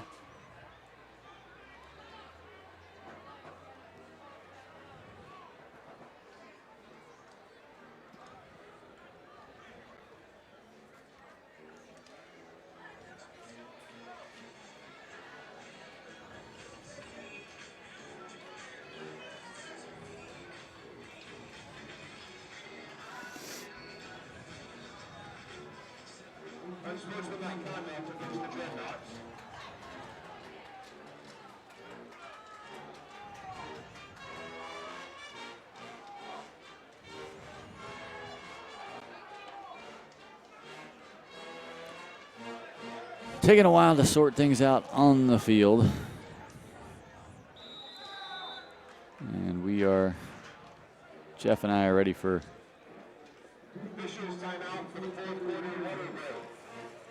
the 4th quarter water break is what I was going to say. We're ready for the 4th quarter water break. As we'll take a quick timeout, we'll be right back with you here to end this thing up. 41-14 is your score.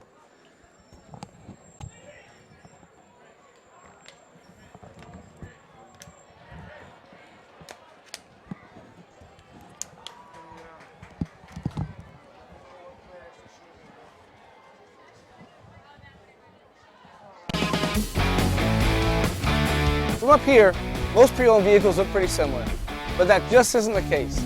Hi, I'm Benny Jr. with Bartow Ford. Only at Bartow Ford do we meticulously inspect every pre-owned vehicle that makes our lot.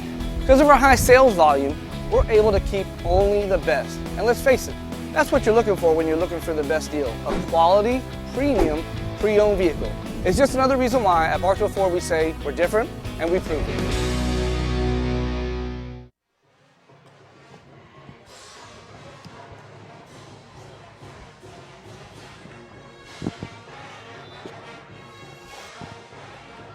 Dreadnought's going to punt this ball away, as you can plainly see.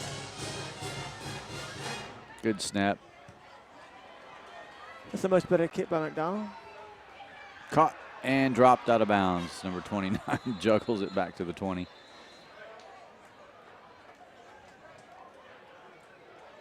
That thing takes some funny bounces.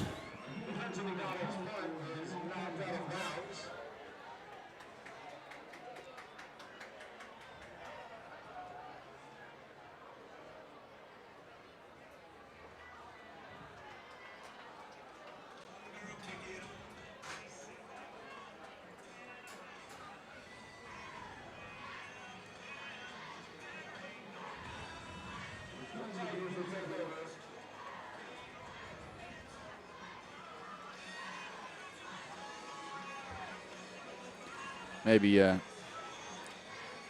during one of the playoff games, we said we're going to maybe try to get Mary Claire up here, especially since they won the district, right? Yeah. Tonight we're going to do it, but maybe in 2 weeks I'll have to interview her about her volleyball exploits.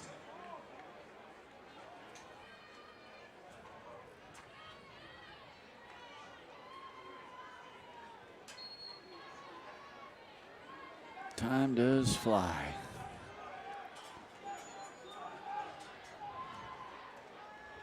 Flip sweep to number 5. Gets through the initial defensive line, and then big 77, Terrence Dindy. Have Dindy as a junior offensive lineman playing defense.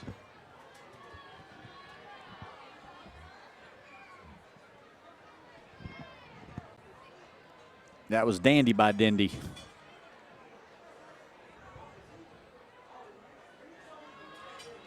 Second and a little 3 yards. Quarterback keeper number 2 is a shifty one. Spins around, nice missed spin tackle again.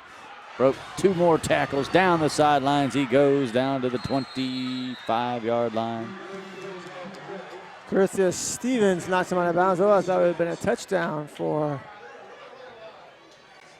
Horde Carenzo.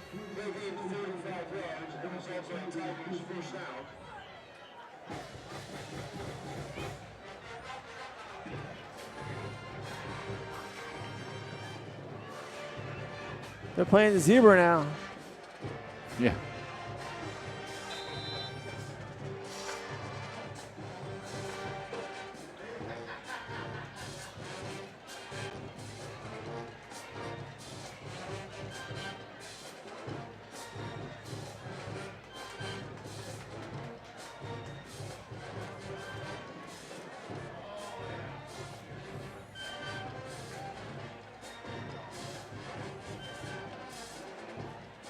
What? Vumbolishki That seemed like it should have been a false start, but they didn't call it. Another bad snap for the Tigers, but they do recover it. Let that clock run.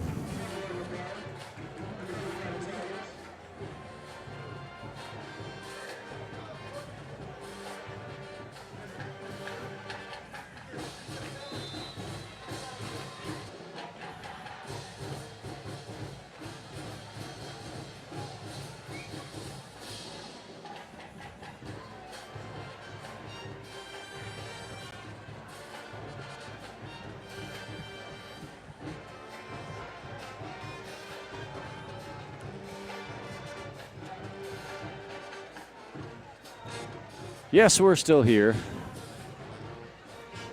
Clock ticking under 4 minutes now, 4th quarter. Tigers trying to cap things off with a pass. Nice looking pass. Defender pushed, or rather the receiver our defender. Let's see, the very, very late flag just came out. I think that's going to be offensive pass interference.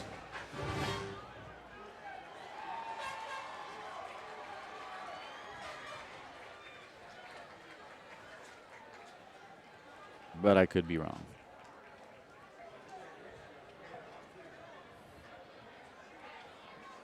Joined by Michael Barrett up here in the third look at level that. of the He gets press box compared to his normal. Well, perch up here can put his normal little cubby hole down in the second a little bit level. different view. All right, look at that. It's always good when the CEO can step aside a little bit and let the others go with it. Do we still not have air downstairs? Yeah, that's what he's doing. He's getting. Yeah, it's amazing up here. Yeah, nice breeze. That's the only reason he's up here. He wants I to. know. I see now. I see what he's air. doing. I'm surprised he doesn't have a cookie in his hand. Ryan Reese, who's been a great help this year, replacing Bob Parrish, who's been with us the last few years, as the number 2 guy downstairs, helping Michael Barrett. Tonight he's kind of helping run the show. Yeah, giving us countdowns when we come back from commercials and keeping us apprised of what's going on. 3:45 left with the offensive pass interference now. Back to the 46-yard line. Number 2 is quite the scrambler. Good job, guys. Don't lay a hand on him. That's tough not to hit him on the sideline, but we let him go, but still a nice pickup. He's a tricky little quarterback. He can throw the ball, so he looks downfield. If he doesn't have an open receiver, he's gone.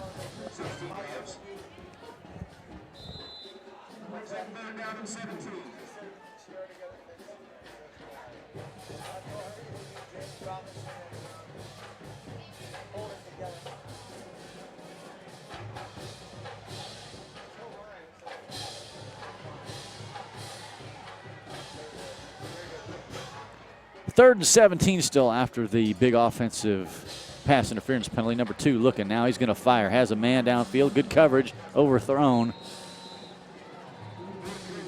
by a couple yards. It'll bring up 4th down. They may just go for it here on 4th down, even though it's a bunch. Almost as good as a punt. Even if they were to throw an interception deep.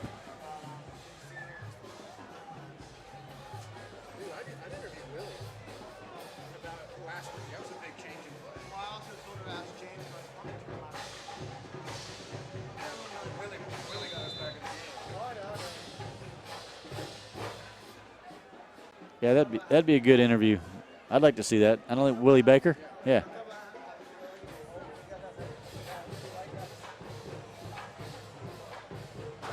We're all conferring on who post-game interview should be with. Obviously, Coach Castle is one of the.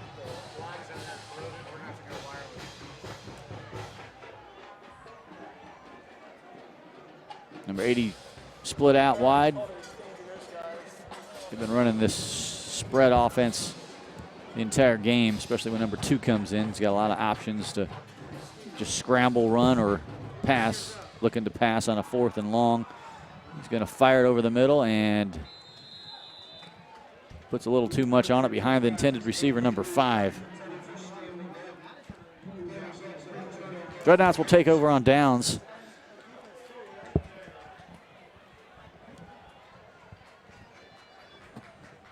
All right, Tim, how many yards do you think AJ had in the first half tonight? Ooh. 185. 12 carries for 2 1/4. Ooh. 225. That's what, like 18 yards a carry or something crazy like that? That's big. Oh, yeah.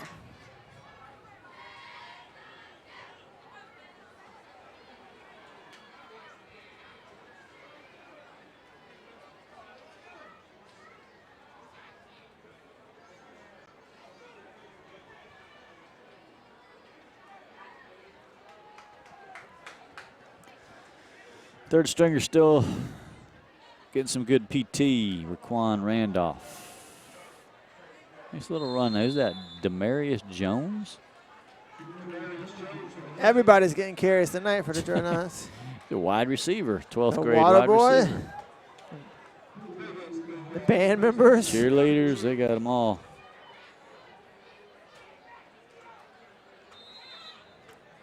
I saw number 60 come out holding his wrist on the last series, Benny Johnson.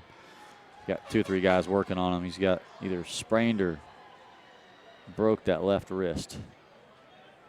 He was not happy when he came off. Who is that again? Number 60, Benny Jones. That's not fun. 14 again getting the carry. Stepped out of bounds at the 47. Oh, that's a late hit. Absolutely. Throw that flag, Mr. Referee.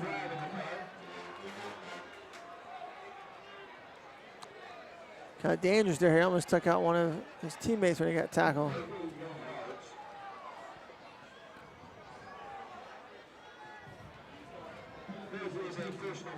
Late hit, personal foul, out of bounds.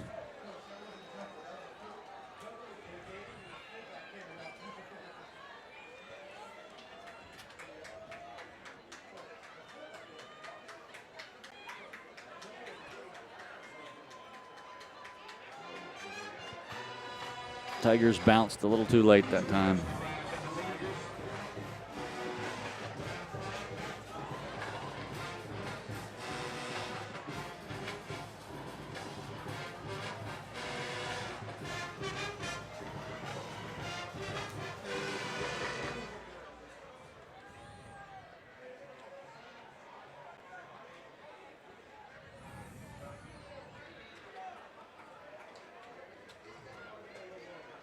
If we get this touchdown, Jeff, we still, of course, will be 1 point shy. Like you said, it was destined to never get a 35-point spread unless Coach Castle goes for 2, which is doubtful. At this point, it would be a moot I know, point. it's funny, though, just that.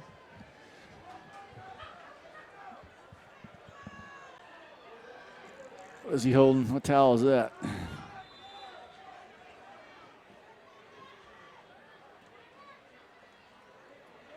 Good number 14. Nice head of steam. Good run. What Marius year Jones. What year is Jones? He's just senior, unfortunately. Oh, of I course. know it. Could have been another good one.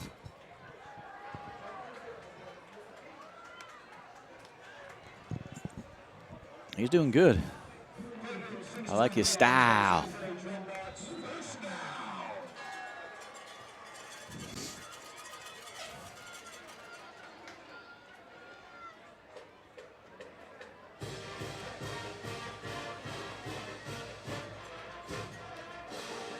First and 10 at the 11. We can pick up the first down at the 1.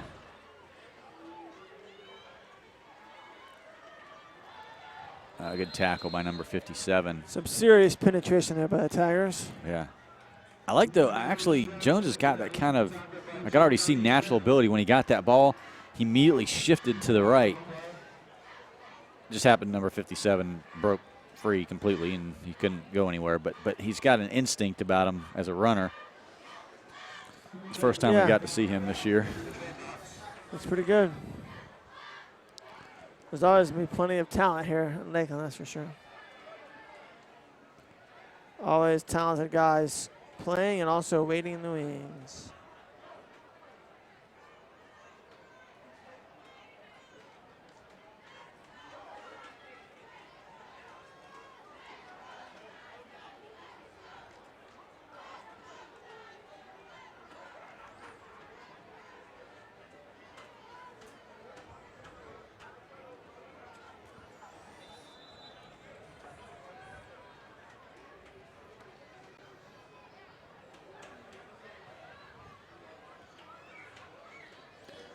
Still first down, but penalty pushes the ball back to the 24.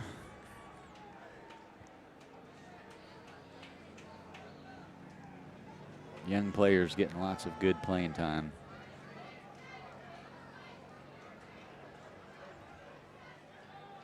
Drops back to pass, man-to-man coverage, flings it out there. That's a good spot. Caught. Touchdown. That was well thrown, and the defender never looked back for the ball. Finley Graham with the touchdown grab. Very nice. Go for 2. Happy for Raquan Randolph, getting the first touchdown pass of his career, and Finley Graham catching the touchdown. Only a freshman, so we can see him for years to come. Freshman wide receiver, has been on varsity all year, mainly playing special teams.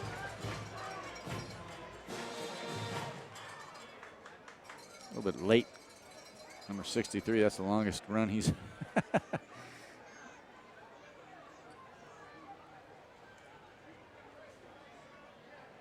All right, McKenzie. It's a keeper throw, caught. Did he get it? Good. Touchdown, 2 points rather. That's hilarious. 35-point differential. Yay. With a minute 29 to go. I can go to sleep tonight. Oh. That was ridiculous.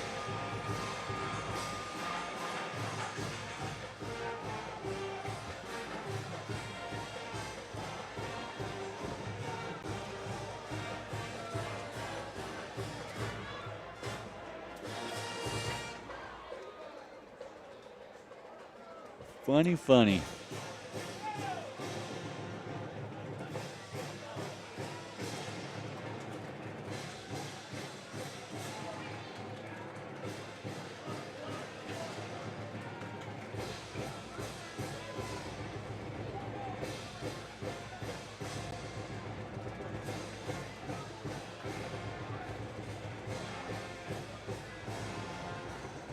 The Shazer on the sidelines.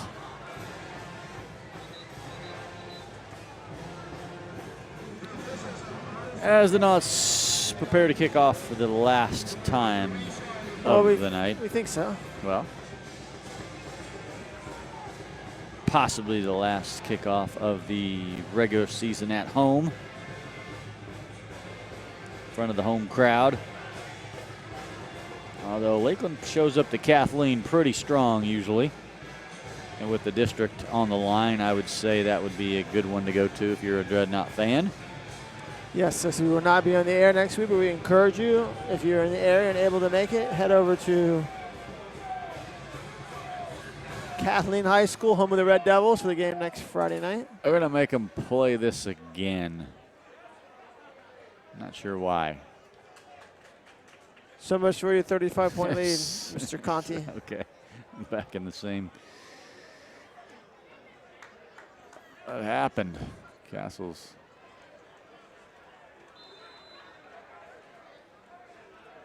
Got some kind of explanation. Don't know what it is and why.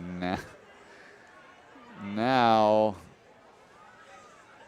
McDonald will probably just kick it.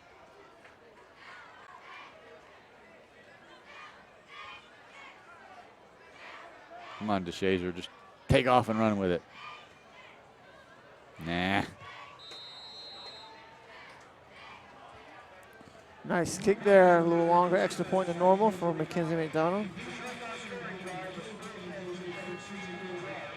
Oh, that hurts. 34-point lead.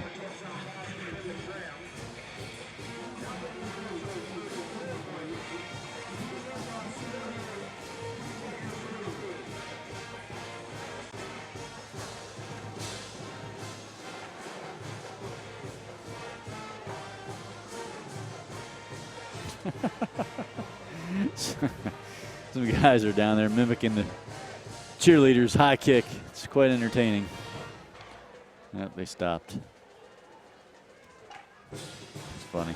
It's about time for some of the football players to go pick up some pom-poms and start cheering with him. Mm-hmm.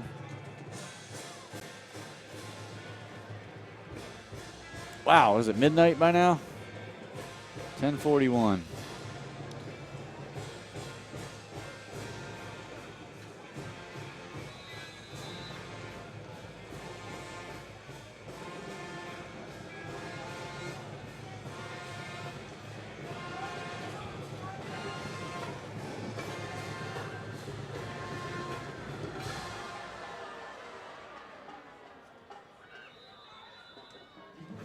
That time the ball and his foot were in the end zone. Yep. So it's a touchback. Watching that.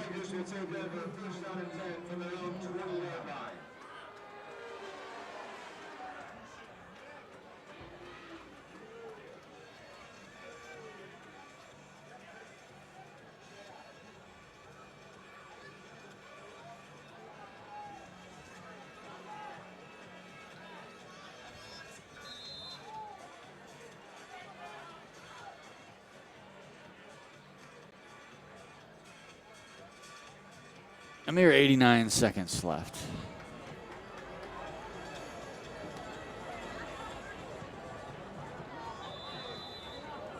Get some good crowd noise down there. Oh, come on. Illegal substitution. It's a 34-point game with a minute 29 left. Let them have an extra man. You can ignore that, yeah. They can take it.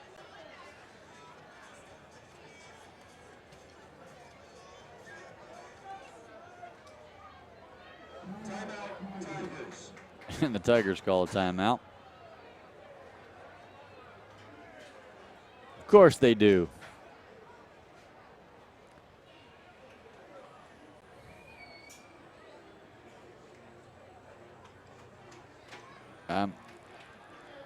We're getting asked about the interviews. It is late. Yeah, I mean, it may be a while before it gets wrapped up. It's certainly fine with us if we just do a quick post game and head out, unless y'all. Yeah, we will have some, Lord willing, playoffs to do some other interviews, and so we'll start actually wrapping it up now with a minute and 29. Tim, you got 1 foot out the press box. I do, unless you would like to just take it. We could do one interview down on the field. It's up to you if you want to. It's fine. Scrambling aside. Maybe we'll give Coach Castle the night off as we interview him every week. Yeah. Let Madeline interview James and Holden. I think she's already talked to them and kind of get them set up. They did put a heavy splint on the wrist of number 60 down there laying on the bench. I think his mama's with him. Hate to see somebody get hurt. I think he did break it. Never a good thing. He was tough coming off, but I could tell he was in some serious pain.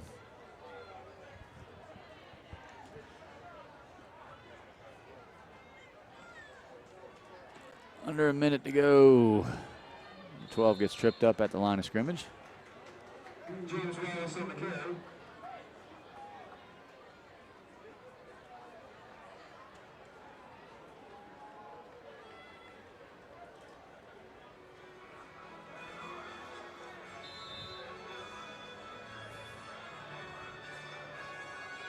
That's awesome to see.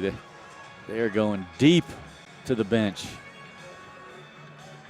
That's cool though. I'm glad everyone gets in there. Are the cheerleaders in yet? You got 5'6" running backs out there on defense that are sophomores and freshmen. I love it. Hey man, I love when the short people get in the game. That's good stuff.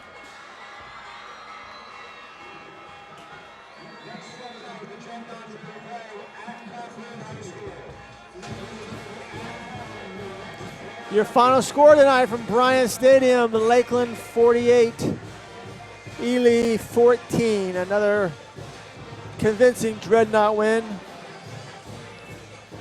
They now will turn their attention starting tomorrow morning to the Kathleen Red Devils.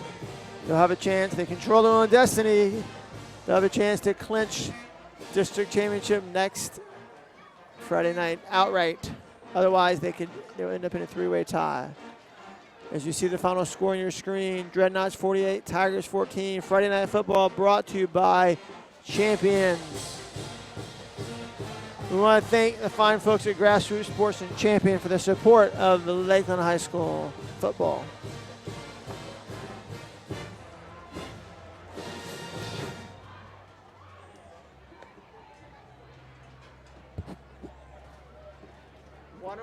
Why don't we interview the two players who skipped Castle? I think she's already talked to them.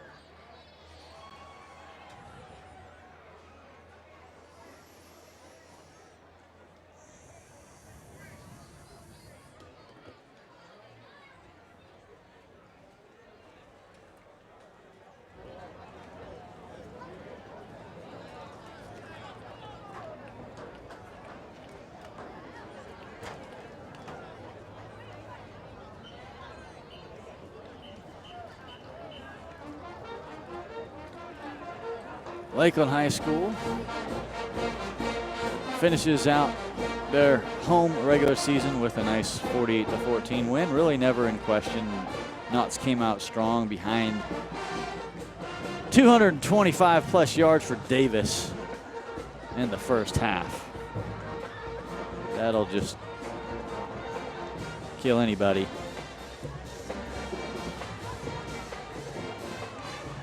He's a dream killer and a dream maker, depending on which side of the ball he's on.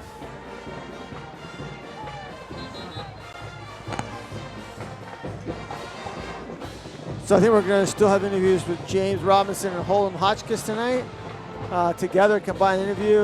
If we can make that happen quickly, then we're actually going to, I think, let Coach Castro have the night off. But Tim, real quick, why don't we, while we're waiting for that, kind of do the wrap up and give out the players of the game.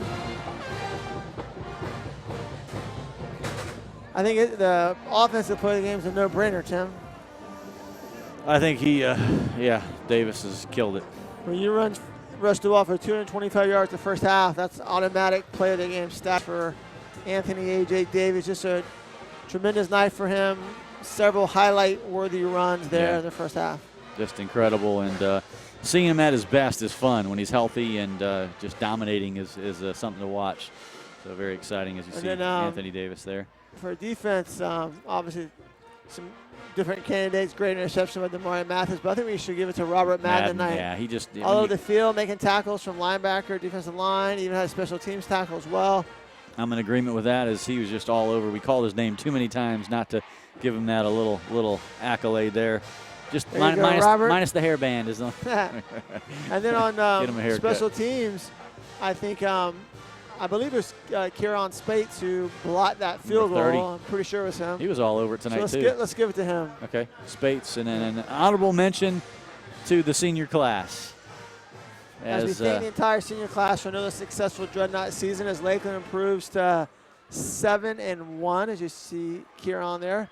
7-1 for the Dreadnoughts as they play their regular season finale next week against Kathleen. Of course, they only will have 9 games this year, as the George Jenkins game was canceled due to Hurricane Matthew. Although the weather actually ended up being okay, we probably could have played it, but they have to act on the side of caution and everything. And so next week will be our 9th and final regular season game, and hopefully be a victory and clinch the district for us. That means we'll be home here on Friday night, November the 11th, and we will definitely have that game for you.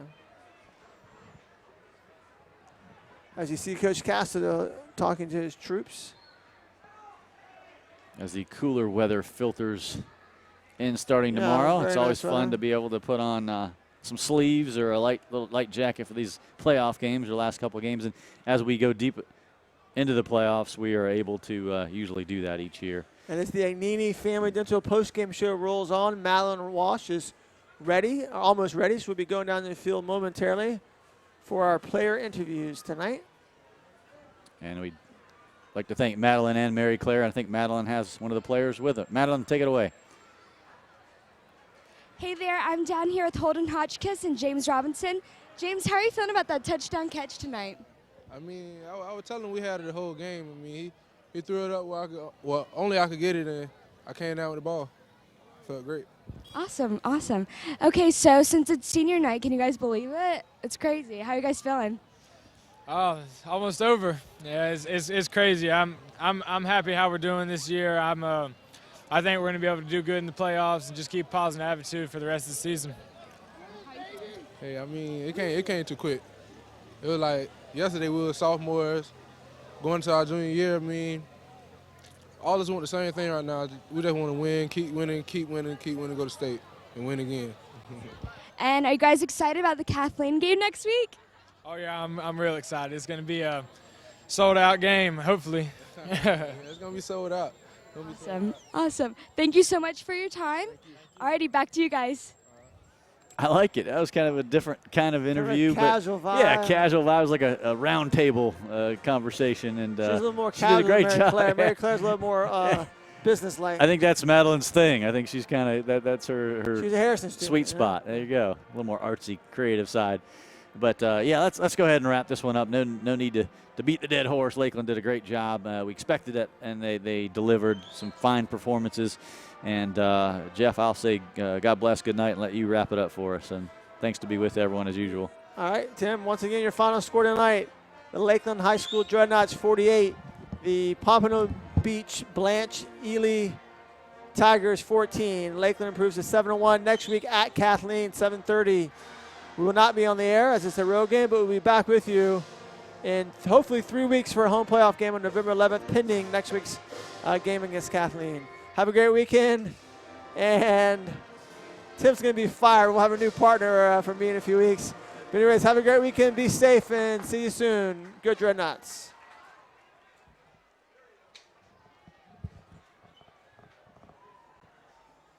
I got 385 rounds.